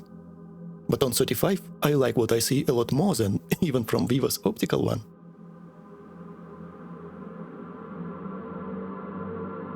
Now 2x times 50mm equivalent. Oppo has the least amount of contrast, Vivo has the most.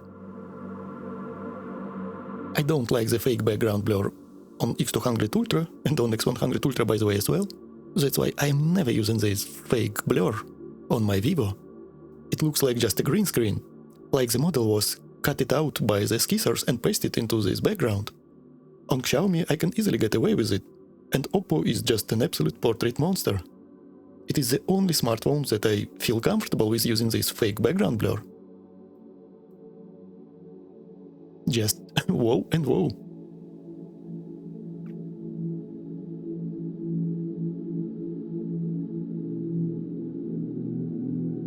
On Canon I'm using small external Godox flash. In real life I will never use it like this, just bursting it directly in the face so close. But behind me was a metal fence and I could not go any further or put it anywhere else.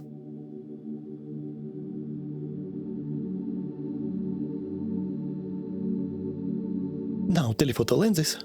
Try to look at the compression. On Canon I will use 50mm as a reference, 85 on both of the Vivos, 70 on Oppo and Xiaomi.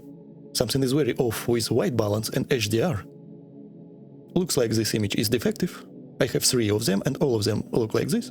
Also looks like it failed to apply fake background blur. What a bummer, it is what it is.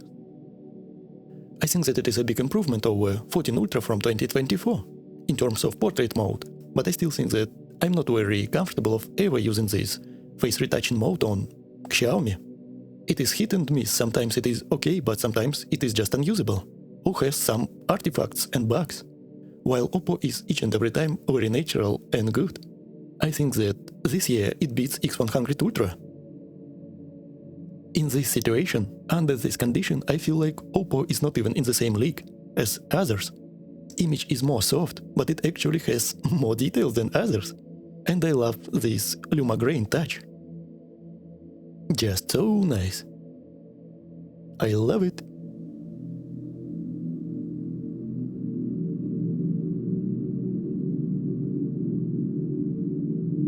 It really feels like small mirrorless camera in terms of portrait photography.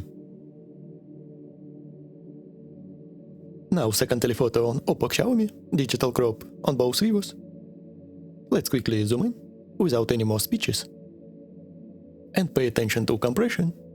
It was a lot more hard to make similar field of view on 135mm than on 100.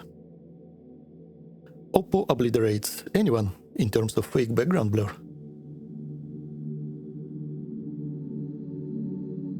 My friends, can you see what I see?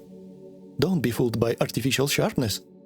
I think that Oppo is a lot more detailed.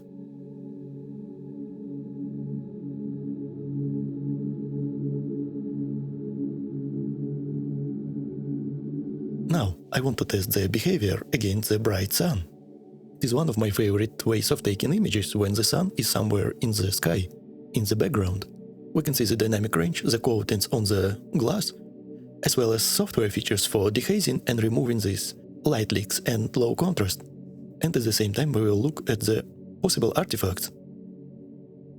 Is there any drastic difference between Vivo X200 Ultra and 100?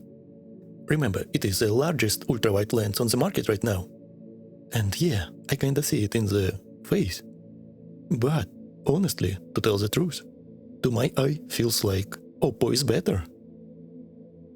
It has a lot more details and textures are a lot better. And when I'm talking about details, I'm not talking about over-sharpened, AI upscaled, fake drawn lines. I'm talking about true real details that I saw with my real eyes in the real world.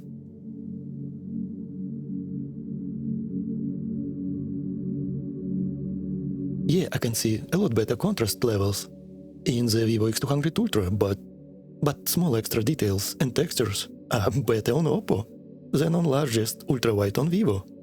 Interesting stuff.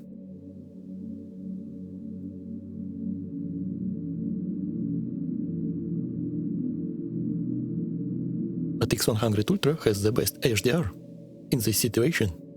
Maybe it is a reason why shadow performance is so poor. Now 28mm, 24 on the Canon. Vivo X200 Ultra has a disadvantage because it is cropped from ultra-wide. And as you can see, Canon R5 Mark II was not able to retain all those highlights, despite being one of the best full-frame cameras on the market. But it is one of the reasons why I do not like this camera. Dynamic range in the highlights is very, very small. I will make a dedicated Canon R5 Mark II review, because right now, honestly, I want to sell this camera after only a couple of months of use. I'm not very pleased with it. But I will shut up. It is not the point of this video. 28mm is one of my favorite focal distances. I absolutely love to use 28mm everywhere, and it is a lot more suitable for portraits than 24. It is a big bummer that I cannot use 28mm on X200 Ultra the same way. It is just night and day difference compared to X100 Ultra in this regards. So natural and organic image versus plastic, over-sharpened, over-edited. It is understandable because it is just a crop from ultra-wide. My favorite here is X100 Ultra and Oppo. Also, I see some hints on the artifacts appearing on Xiaomi. It is really struggling in these backlight situations. By the way, on Vivo all those eyebrows and eyelashes are drawn by AI.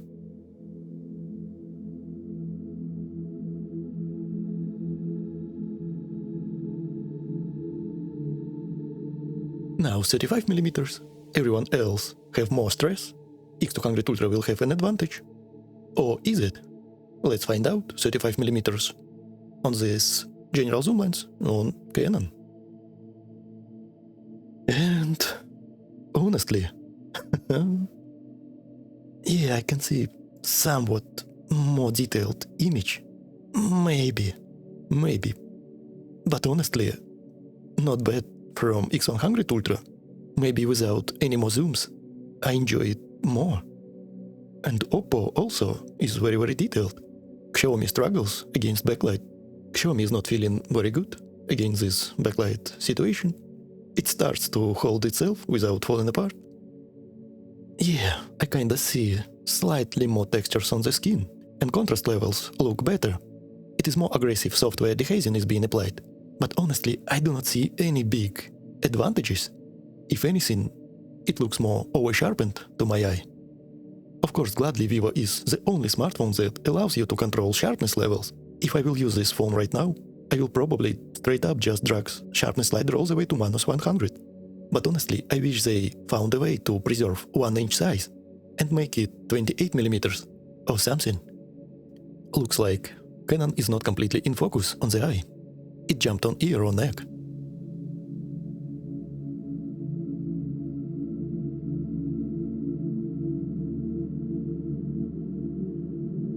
Now 2x digital crop, 50mm equivalent on all of them. Canon have heavy pink, violet, magenta shifts in the shadows, in this contrasty high dynamic range scene. Xiaomi is almost crackling, is doing some weird stuff. And honestly, there is something magical in this Vivo X100 Ultra image. I don't know exactly, but to my eye, X200 Ultra looks very artificial. It is something about these highlights roll-off. It looks more organic and natural. On X200 Ultra it is just very harsh, too smartphone-y, iPhone-y, very intensive HDR in this area, as well as those AI-drawn eyebrows. Not a very big fan of it. There is something artificial about this look, but let's zoom in. I cannot describe it, but to my eye, Vivo X200 Ultra looks more similar to Xiaomi. That is very, very artificial in this situation. Very plastic skin. It had removed those family dot on the face. Xiaomi, hello. Despite being the softest, I feel like it is more organic. I like the face more on X100 Ultra.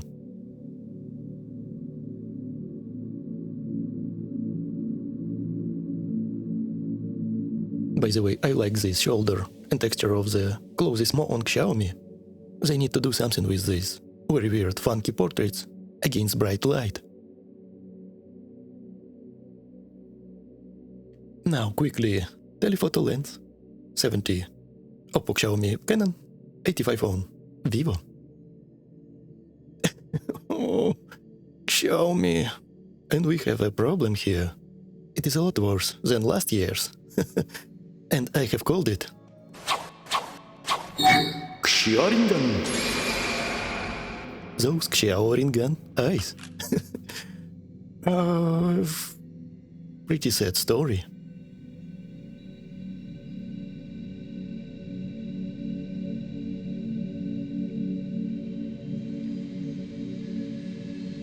Maybe in some landscapes, cityscapes, zoom shots, macro photography, Xiaomi is more natural than X200 Ultra, but in some situations for portraits of people, it completely flops.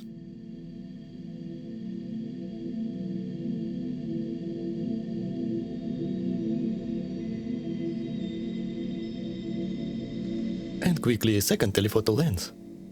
For some reason, X200 Ultra lost an ability to preserve those highlights in 135mm digital crop. Oof. And on Xiaomi, even HP9 does not help. I think that we need to put some Terminator salvation music here. Do-do-do. Do-do-do. Do-do-do. Do-do-do. Do-do-do. Xiaomi, what's the actual freak?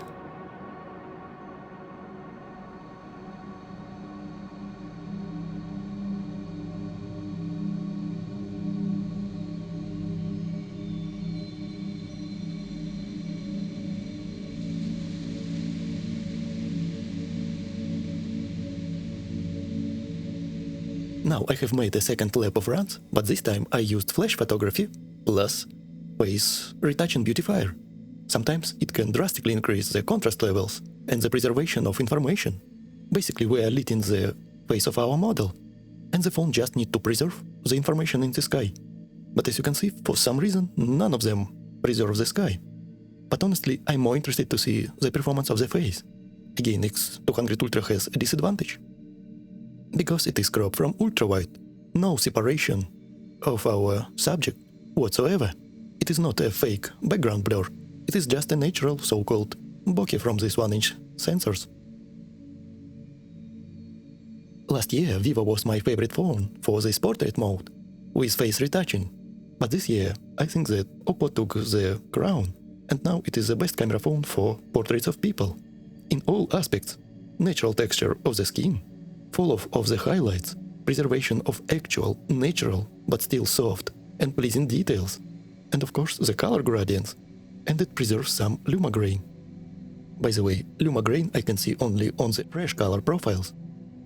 Either it adds it in post, or it does not remove too much luma noise, leaving some grain, but image looks absolutely filmic. On the contrary of the X200 Ultra that applies lots of overprocessing and oversharpening, and draws AI, eyebrows and eyelashes even if we are using optical and 1:1 pixel readout.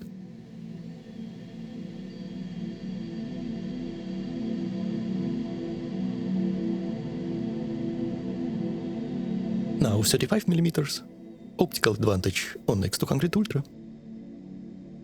Flash is helping Xiaomi a little bit, but it still looks very funky. At least I do not see any artifacts inside the eyes.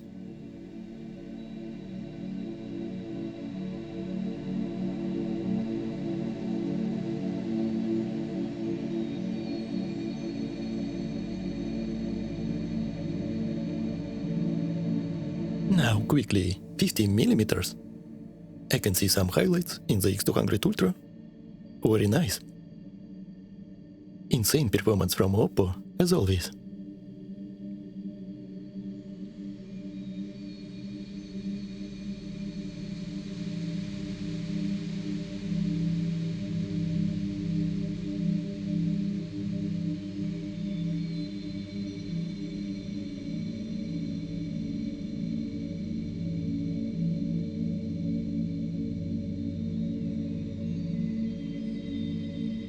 First telephoto lens, and I cannot say that it is a huge win for Xiaomi, but at least I do not see any Xiao ring gun eyes.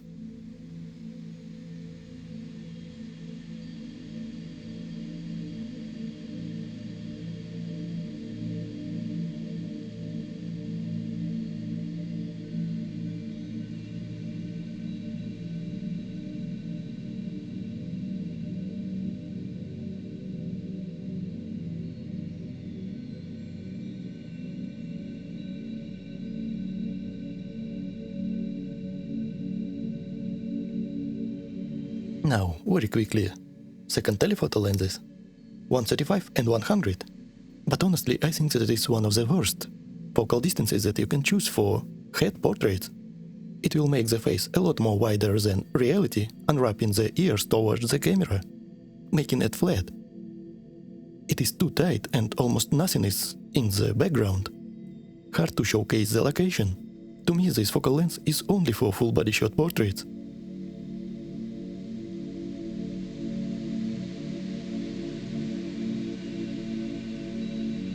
X200 Ultra and Xiaomi looks the most artificial among all of them. I love X100 Ultra, but I have to give it to Oppo. I hate when phones artificially draw these eyebrows and eyelashes. It looks so fake and weird.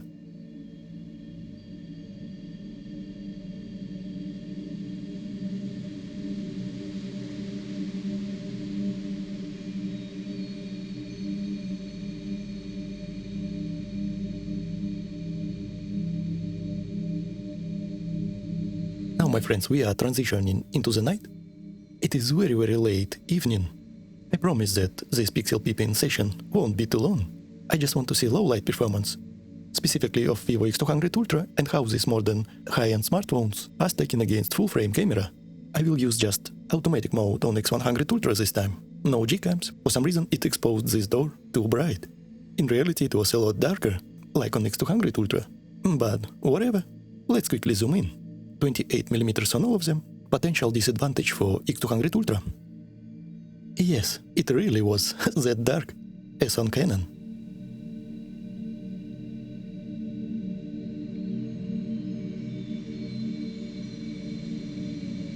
We can see that it's not completely in focus, because focal plane is very shallow. Even in low light, ideally is to have f8, but you need a tripod for that.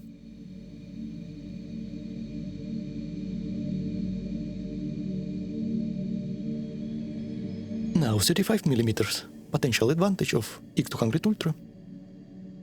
And honestly, I don't see any, because there are tons of fake, I will repeat, fake textures that do not exist in reality. This wall behind this metal sculpture must be smooth, like on Xiaomi, sort of Vivo, like on Canon, but it is very dark, it is hard to see.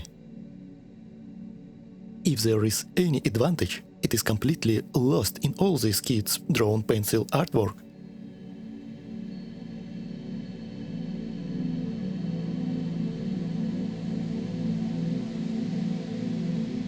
In this situation, I will just use G-cam on X100 Ultra. I am pleased with what I see on Xiaomi. Hopefully there will be some G-cams on X200. By the way, I have a video about G-cam on my channel. It is full guide about installation and how to use it. Now the last example, 50mm. Can we see some advantages of X200 Ultra? And no, I do not see it. I see the same weird computation on both of the Vivos, on X200 and X100, but it is 2x digital crop on X100 Ultra.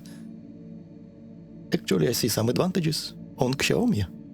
It is more close to how it looks in reality. Metal, not weird, dirty stone. Oppo is the same as on Vivo, very dirty.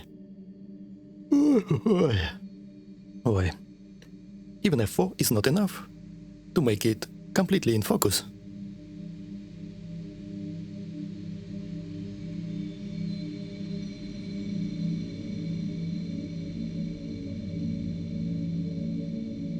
Even though I'm not a big fan on the computation on these 2x times on X100 Ultra, but I find that X200U is just on another level in terms of applying fake textures all over the place. Those wall behind the sculpture is not rough, it is smooth like on Xiaomi. But it's not like it is the best image that I saw in my life.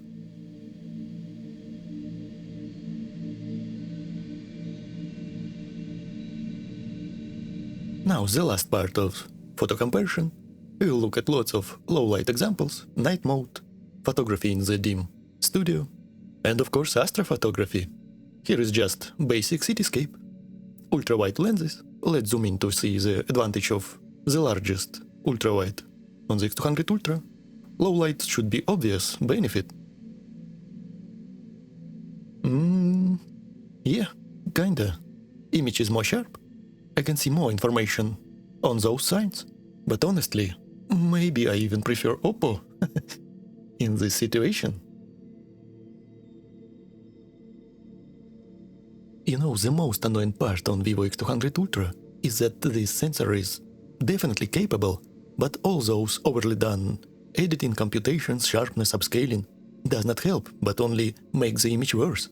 For example, on Oppo, over here, or in this area, or the masonry brick, it looks more well defined to me. Here on Vivo everything is lost. It is just too busy. And all those ripples on the water, it is completely fake. Ripples looks more organic on Oppo. On Vivo it is just strange. What are all those lines? So very capable large ultrawide sensor is completely ruined by this fake AI garbage.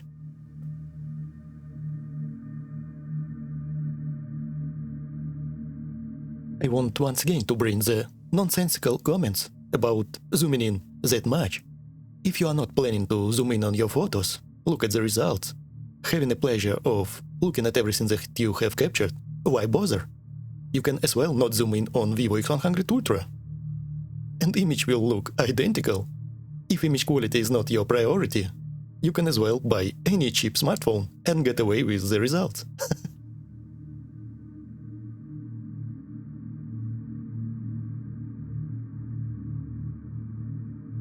Let's quickly get done with 28mm.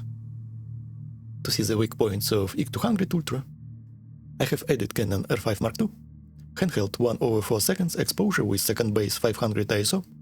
I closed aperture to f4 to get more stuff in focus, and tapped on this area on the bridge.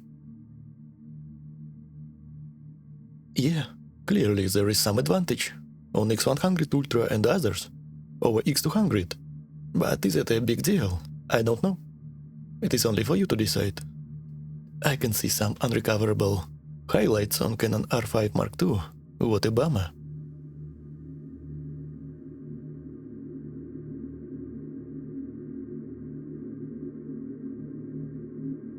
Even f4 is not enough to get everything in focus on full frame, and on APS-C by the way as well. You probably will need f11, but it will only be achievable on a tripod or with extremely high level of ISO. Image will just fall apart that way. So as you can see, x200 Ultra will be better on 14mm, but on 24 and 28 situation will be switched. So it is for you to decide what is your priority. 14mm ultra wide or just wide 24 and 28. Or you can buy an ultra wide lens adapter and attach it to 35mm lens on x200 Ultra. But honestly, I won't go through those hassles. Now 35mm equivalent. Let's see the advantages of x200 Ultra, if there is even any. I have noticed that colors are more dull on x200. Image looks desaturated and some areas looks almost grayscale. Yellows and reds are not very deep, like it has less color information. Very strange. Yeah, maybe I can see some advantages, like this cross or text, but it is very hard to tell because of all those fake drawn lines. Not enough dynamic range on Canon. Tons of distorted, mushy fake textures on x200 Ultra. x100 looks kinda soft in these low light conditions.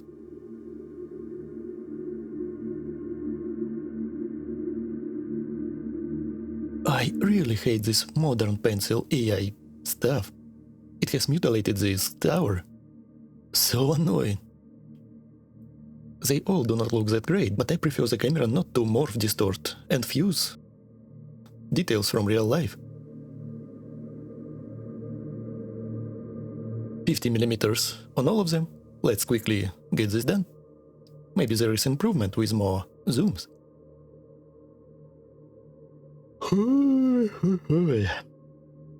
And again, very hard to tell. Very hard to differentiate what is real, what is not on x200 Ultra. Everything looks very morphed and fused together. Please use your own eyes and pick and choose what you like.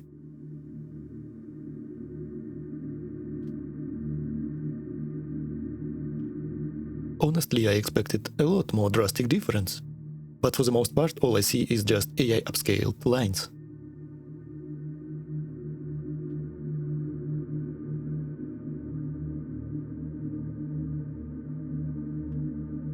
Now telephoto lenses.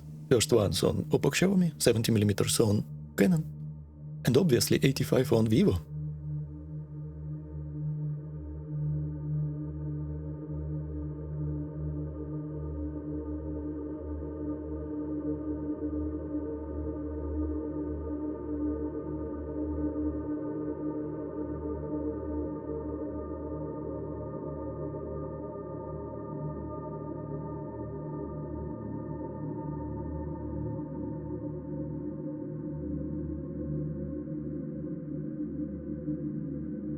In this situation, I won't trust Canon's autofocus.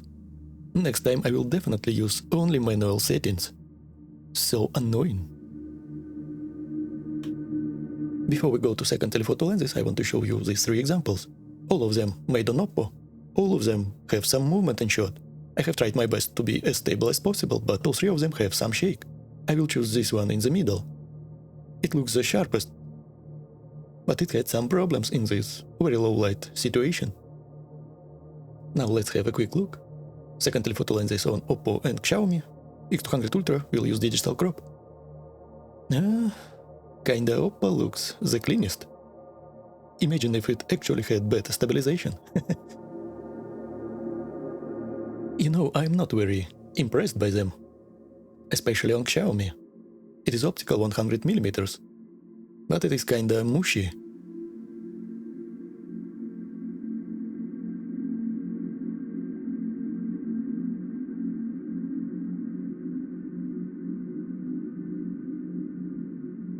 By the way, X200 Ultra has the best optical image stabilization on telephoto lens.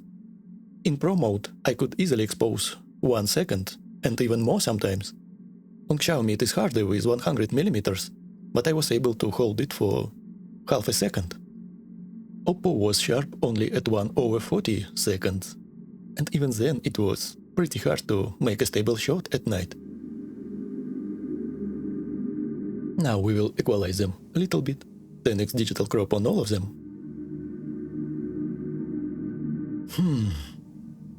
Very hard to tell. I like textures a lot more on Xiaomi, but all of them have very plastic image. Tons of AI upscaling. It is not the best situation for the smartphones to take images with this much level of digital zoom, with such distant objects, because atmospheric distortions, heat from city and river, fog and haze, all this is taking the effect in decreasing the image quality. It puts too much stress on these small smartphones. And on mirrorless camera you need a dedicated lens to take these shots anyway. Here is, for example, 70mm, maximum that I could go. And yeah, it is still better. But not by a mile. You need a dedicated telephoto lens plus tripod. Otherwise it is just easy to use a smartphone.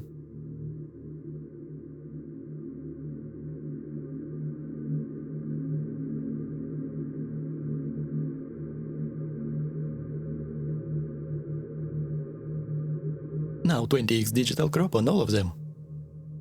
We are stepping in on the abstract art territory, because I do not expect anything nice from these faraway distant objects with all those atmospheric fog and haze.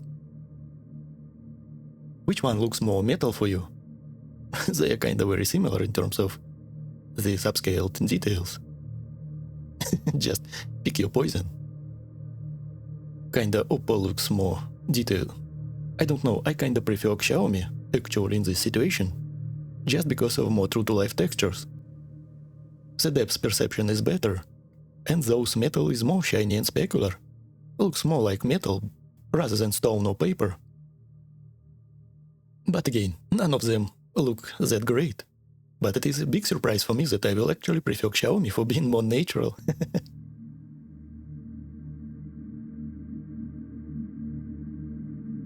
You know, X200 Ultra and X100 are pretty similar in terms of this upscaling. But if you pay close attention to these parts, X200 Ultra is just on the next level.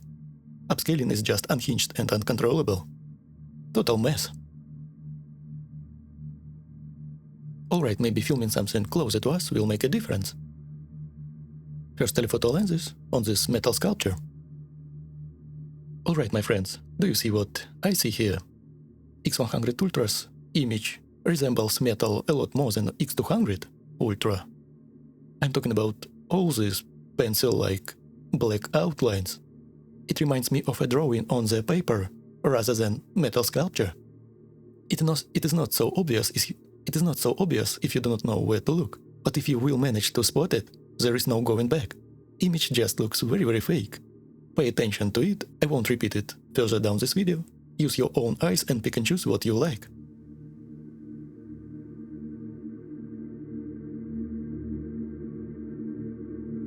Now more extreme 20x zoom. And for now, even without any zooming in, I can see how fake is X200 Ultra looks. Oppo is not so obvious, but I also see all those outlines. Vivo, X200U. What have you done with it? Why it looks so mutilated and distorted? Is it a scar across the face? Also on the eye? Why eye is so mutilated? As well as mouth. It looks like a Joker. Why so serious? Vivo X100 Ultra and Xiaomi looks a lot more natural. It looks like metal sculpture. Metal is specular, and I will give the win here to Xiaomi actually. Please pay attention to this part. All those small specular metal details. What is going on here? I just don't want to see anything like this even remotely close inside my camera. Please pay attention to this ornament on X100 Ultra. It is completely lost on X200. I can see only mushy nothingness.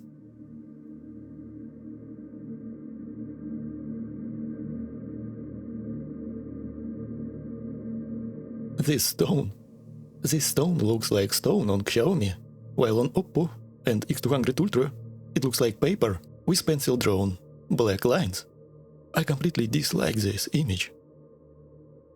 And by the way, all AI telephoto enhancements are turned off.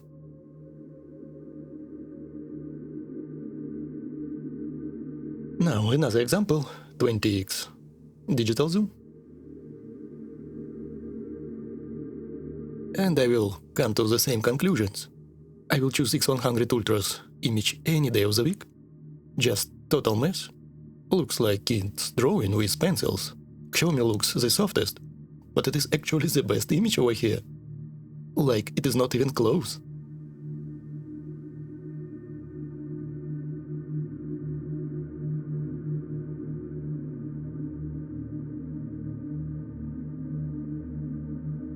Now, low light portraiture. We will skip everything and go directly at 35mm, because anything less than that won't work in this situation. The face will be just goofy and large. Maybe 28mm, but it is a stretch. I had a red light on the right side and more cool white light on my left side. It is a complicated scenario, not an easy task to choose right white balance. Even mirrorless cameras from all brands and all manufacturers will give you completely different results with different colors and different white balance. And actually, I do not see any benefits of Vivo X200 Ultra here. For my eyes, X100 Ultra looks even more detailed, very strange.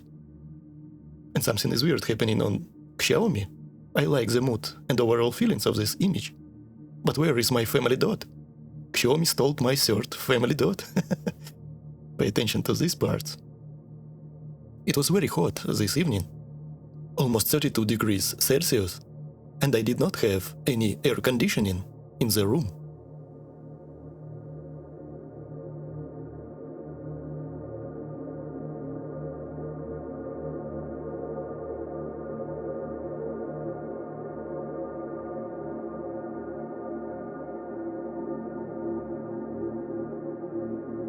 I actually prefer X100 Ultra here. Image is a lot more cleaner, more details, and most importantly, contrast levels and color gradients. Alright, now 50mm, 2x crop. Maybe now X200 Ultra will show its benefits. And yeah, kinda. But you really need to zoom in to notice it. I see more water droplets. Here, image holds better. Xiaomi. Now it stole 2 stars from my constellation from my skin. I'm pretty sure it is not a portrait mode. Maybe there is some settings in the camera app that removes dots from the face. But alright, whatever. For some reason, looks like Oppo lost all the resolution here.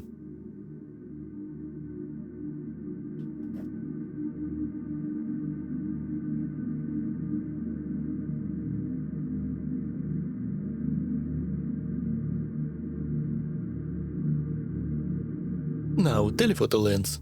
We won't use second telephoto lens on Oppo and Xiaomi, because it would be impossible to take ahead portraits with 135 and 100mm in this room. Photographer was already pressed against the wall. Even 85mm already feels too tight. That's why I think that 70mm on the smartphone is a lot more versatile and handy. You can easily make 85 and 100mm from 70, but you cannot zoom out, especially if you are already pressed against the wall. In such conditions, you cannot zoom with your feet. Oh, Xiaomi once again stole a family dot from my face. Please, stop it already.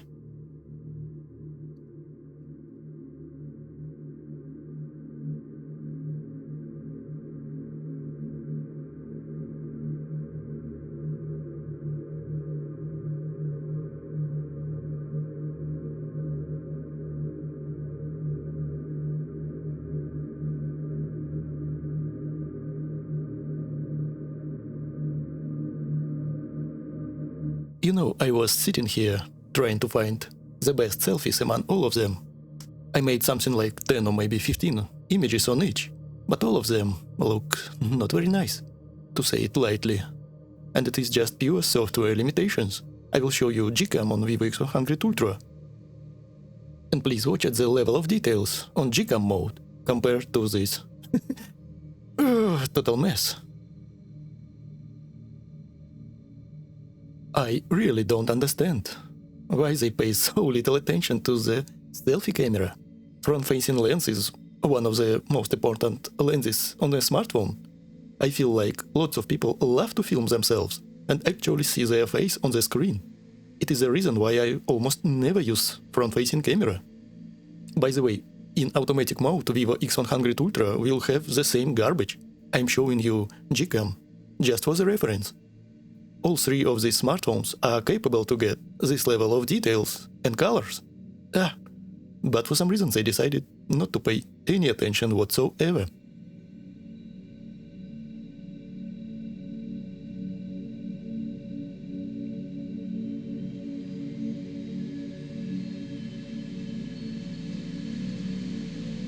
Now let's see some astrophotography. It was very hard to take photos in this location, because in reality sun never truly set. You always see some daylight behind the horizon. Also there is tons of light pollution in the area from nearby cities. But I tried as much as possible. On all of them I used tripod and tried to find the best settings. I tried night mode on all of them, long exposure on Oppo, long exposure on Xiaomi. X200 Ultra is using dedicated landscape mode. It has lost astrophotography button, and now you need to pray that phone actually understands that you want to film night sky with stars on it. Vivo X100 Ultra is the only phone that has dedicated Astro button. Whoa! Actually, I see so many stars on Vivo X100 Ultra, and on Xiaomi they are very pronounced as well.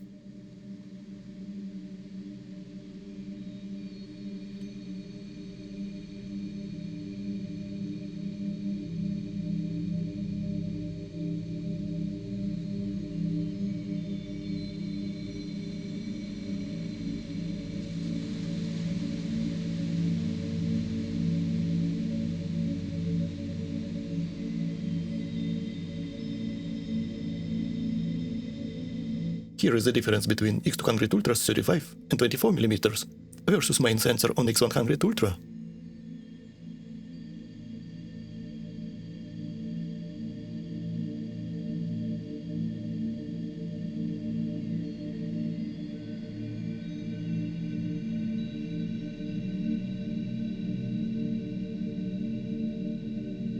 Now I also tried telephoto lens. Everything was done by using a tripod. X100 Ultra, Xiaomi, is also very nice. I see a lot more stars on them. X200 Ultra looks out of focus, but I made more than 6 images. In the end I was very tired and annoyed by all the attempts. No way I'm gonna spend multiple hours trying to fix it.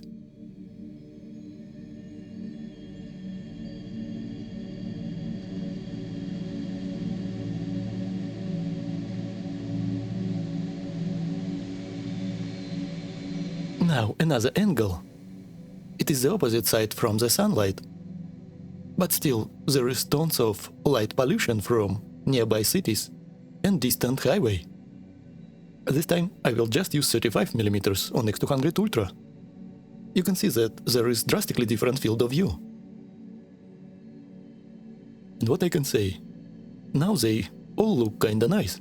Even X200 Ultra. Maybe Oppo is lagging slightly behind, but I still see lots of stars. And there is something magical in the Xiaomi image.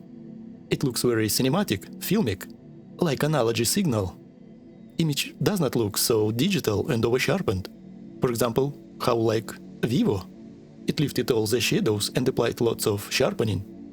But the sky itself, Vivo X100 Ultra with its own dedicated Astro mode, is just in different league, strictly for capturing lots of real stars.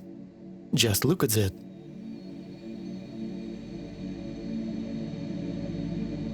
I just love those trees on Xiaomi.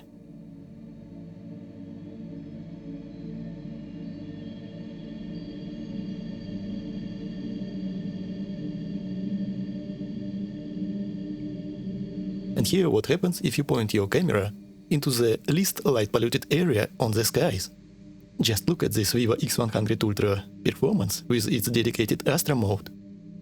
Without any zooms we can see so many stars on our celestial sphere in the skies. Just pure beauty.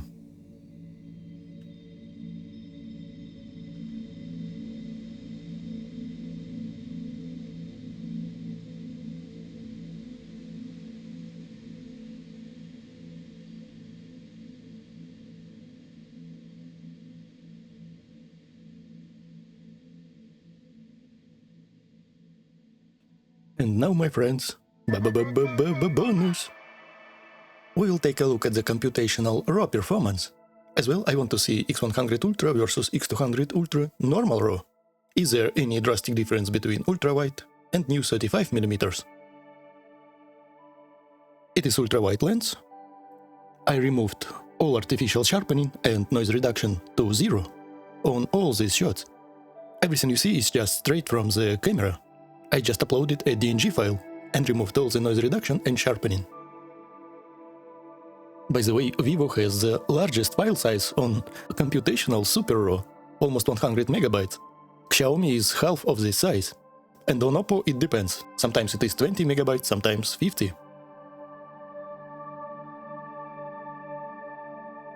So as you can see both on Vivo X100 Ultra and X200 Ultra, on normal RAW, it does not apply any noise reduction. We can see luma noise as well as color noise.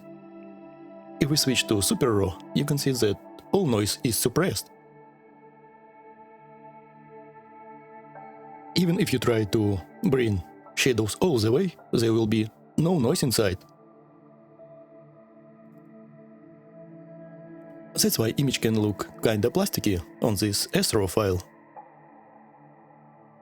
The same goes to Xiaomi.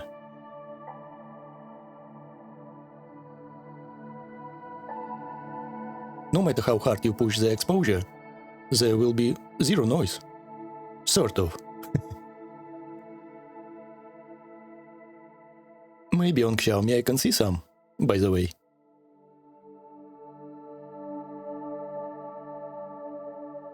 And on Oppo also. It looks like they apply some level of noise reduction, but on Vivo they remove all the noise completely, and I'm not a big fan of it. I prefer my RAW files to have some noise.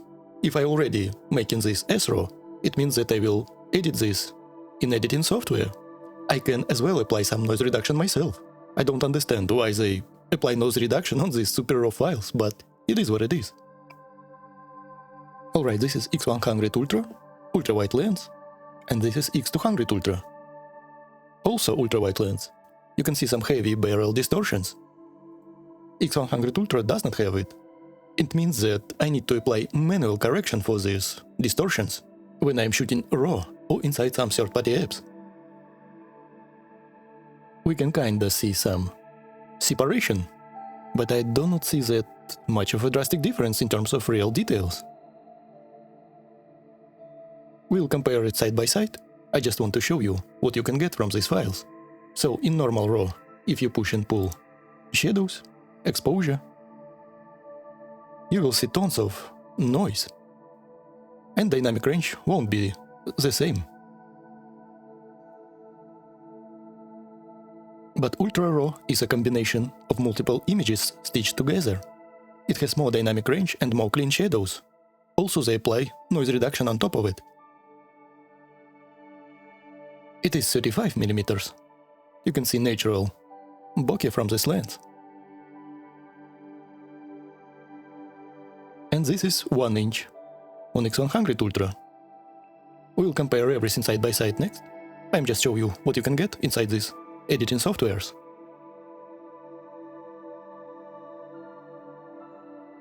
Oppo.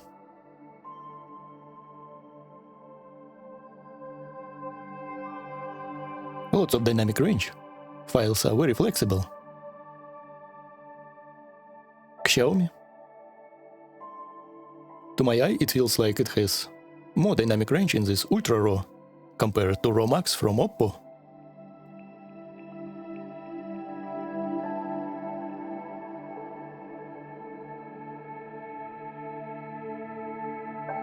As well as Super RAW.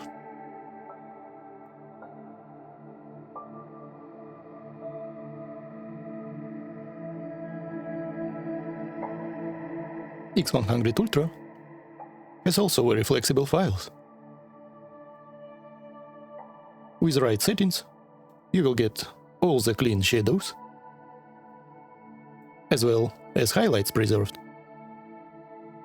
And what I like about Super RAW is that you can actually crop in and get cropped file. For example, here I tried to make some 35mm to compare against Vivo x200 Ultra.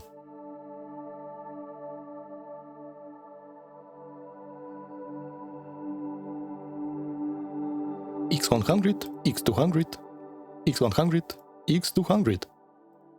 They look very similar. Alright, let me export all these DNG RAW files. I won't do anything to them. Now let's quickly see the results. First part will be focused on Vivo versus Vivo, and next we will compare all other phones against each other. On the left it is normal RAW file, and on the right is JPEG straight out of camera. So you can see how aggressively those computations can be applied. It is the results of extensive noise reduction, luma noise, color noise. Look at the mushiness in the background. It is just ultra-wide lens. Imagine if Vivo actually used those powerful sensors for more natural photography, without this weird, overly done noise reduction, sharpening, AI upscaling and all other garbage stuff. I applied zero noise reduction at these RAW files. And now here is normal RAW in the middle, straight out of camera JPEG, and Super RAW on your right. As you can see, Super RAW applies lots of noise reduction, while normal RAW has all the noise but all the textures and details preserved. It does not have the same dynamic range, but you do not need extensive HDR in all situations. All these RAW files are cool and dandy, but editing RAW files on a smartphone is not something that I want to do. I spent years and years editing RAW files from conventional DSLR cameras, and it is just a giant time sink. A lifetime span that will never be returned.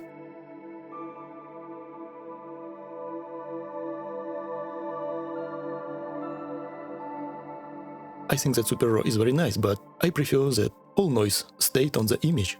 I don't need noise reduction made for me. Now quickly, telephoto lens.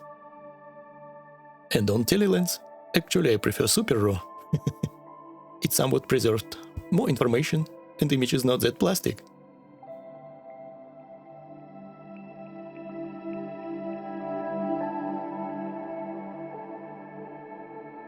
Now Vivo x200 Ultra, ultra-wide lens. You can see that here is some barrel distortions. As you can see, tree stem is very distorted here. And on JPEG everything was straightened up. But you are losing some parts of the information on the distorted sides. Imagine if Vivo only applied slight level of noise reduction in colors, left almost all luma noise untouched, without any upscaling, without any AI drawing, distortions and other garbage, just left the image as it is, maybe improved contrast levels slightly. Imagine what we would get. I really don't understand. We pay so much money for these smartphones, for these latest and greatest processors, latest and greatest GPU with 16 gigs of RAM, And all these powers, all this energy, all this money and time are going into these garbage, very messy edits. I really don't understand it.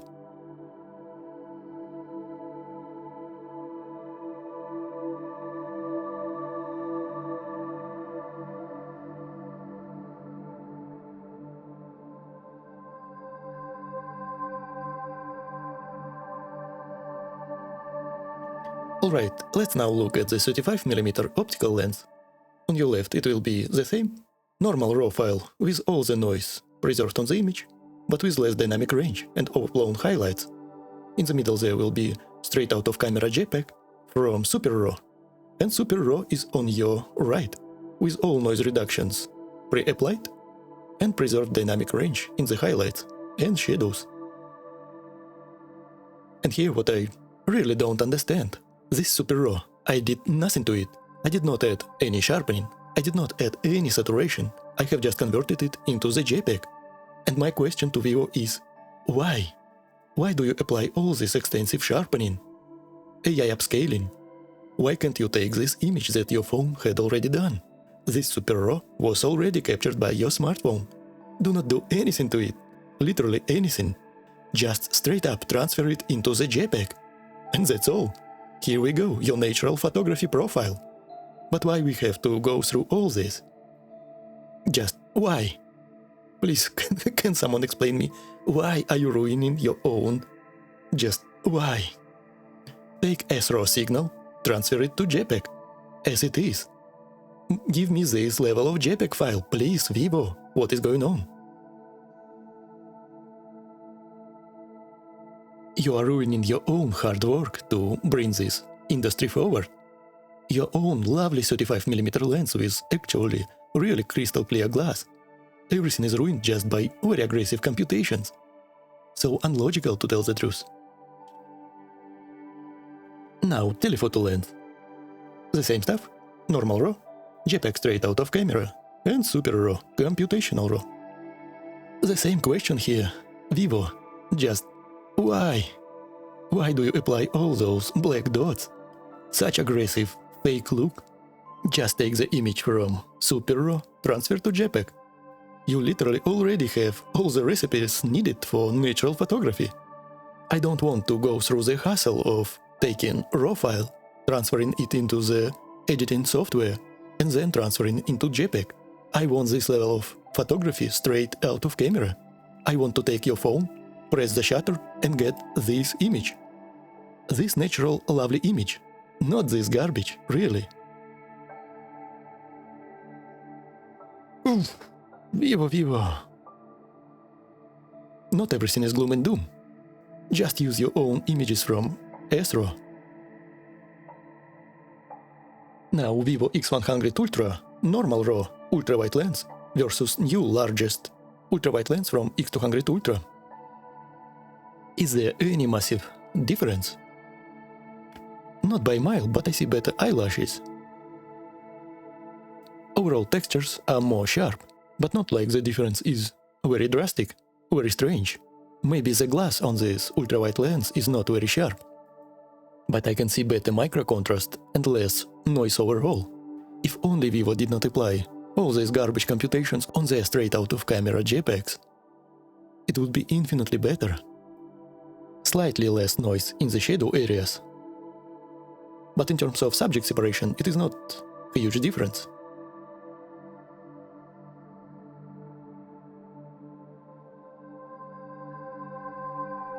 And now 23mm versus 35. You can see the drastic difference in the field of view. Field of view is more tight on 35mm, not an easy task to frame them together. But of course 35mm will be more sharp, simply just because you have to zoom in more on the 23 to get similar field of view. Of course you can get a lot better sharpness if you move closer to your subject, but facial proportions will be funky and goofy, with giant nose and large face compared to other parts of the body.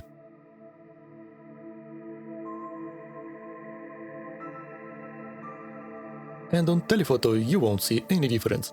It is literally the same lens. It will be identical in terms of noise, and level of details. Now let's compare all this computational RAW between each other, as well as with full-frame Canon camera. On X200 Ultra we need to use crop from ultra-wide, otherwise we won't be able to get the same field of view. Now, if you did not like any of the smartphones during this review, you can fix almost everything that was wrong with them by using RAW photography. Unfortunately, you need editing software. There are some apps on smartphones like Lightroom, but they are clunky, they are not very efficient, they are not very user-friendly. It is a lot more easy, a lot more efficient just to use your laptop or personal computer.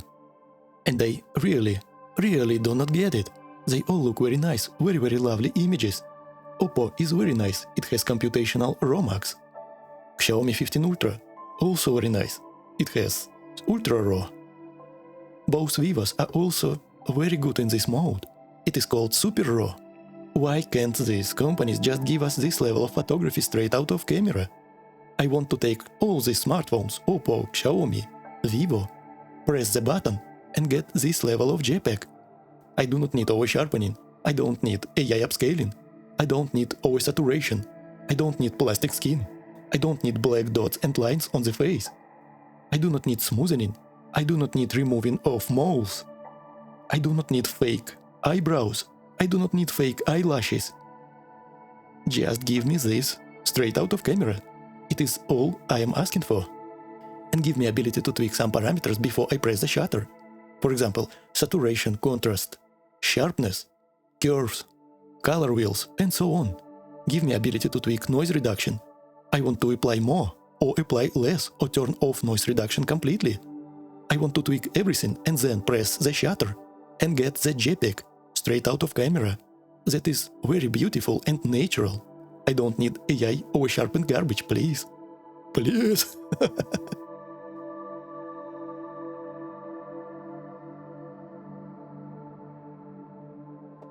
Now, let's test 35mm optical lens on X200 Ultra. Also, in Astro you can use digital crop. It will give you cropped RAW file, but actually I find that performance will be better than crop in post. You can do the same on RAW Max, on Oppo, but on Xiaomi on Ultra RAW there is no way to have digital crop. But we will just zoom in. In my experience, Xiaomi phones hold up very nicely. And yeah, kinda I can see advantage. Image is more well defined, more sharp, not over sharpened, just sharp. Xiaomi indeed holds very well. Oppo is more soft. If you want to get better images in Astro and you want something more similar to 35mm, I suggest to use 28. It won't be the same field of view as 35, but perspective distortions will be a lot better than on 23mm. And Vivo X200 Ultra actually holds up very nicely, even against 50 megapixels, full-frame Canon. Those modern smartphones are something else. And by the way, those computational RAW files are very slow. You need 1 to 2 seconds to make this image happen. On this Canon camera, you can take 30 frames per second. 30. While on this computational RAW, you will have only 1 frame per second, or less. So it is not suitable for fast-moving subject, for sports, for wildlife, and so on. It is just for slow and methodical photography.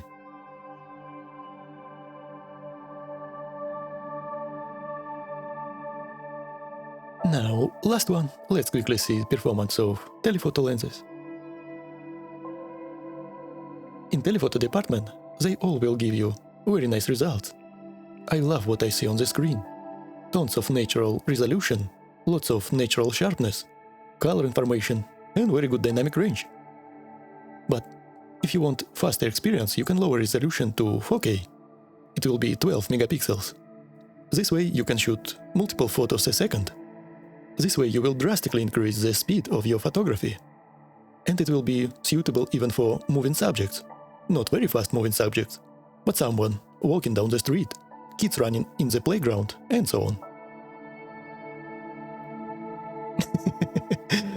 Who would thought that it is 50 megapixels Canon R5 Mark II? Among all other smartphones, in blind test I literally won't be able to spot the difference if you zoom in this close. maybe these deep colors of the eye, but if you increased contrast levels on all of them, I think that they will be a lot closer than you think.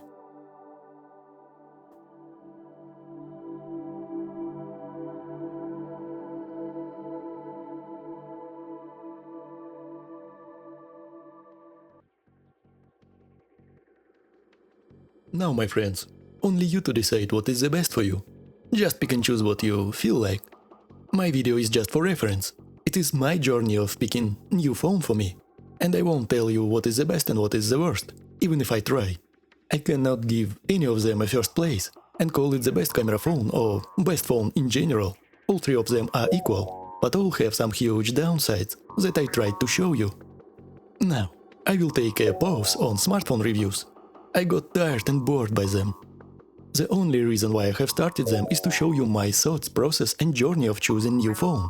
Because I lost old one in the sea waves. But I will make one more video, where I will talk about what I am choosing after trying out more than 16 best phones during last year. Because I still need a new device, and I will probably sell my Vivo X100 Ultra. But you will never guess for what reason and probably will laugh. Because I still think that it is very good and I will miss it. And again, probably my new purchase will be a huge, enormous downgrade that I will regret. I want to finish a Windows laptop review, because Apple MacBooks are complete unusable failure for me, because I still need a new laptop for work and personal life. I made so many benchmarks, tests that you have never seen in a laptop review. Video editing, video composing, audio editing and music creation, photo editing, AI upscaling, tones of stable diffusion AI creation, as well as new frame pack, photo to video, 3D rendering and animations, game development, gaming on low, medium and ultra presets in 1080p, 1440p, 4K and 8K, and a lot more. I got tired while just pronouncing all these tests. Imagine how tired I will get editing all this madness. See you in the next journeys and experiences with all these modern gadgets and guides about how to film yourself and use modern programs for editing photos and videos. Have a very cosmic day, my friends!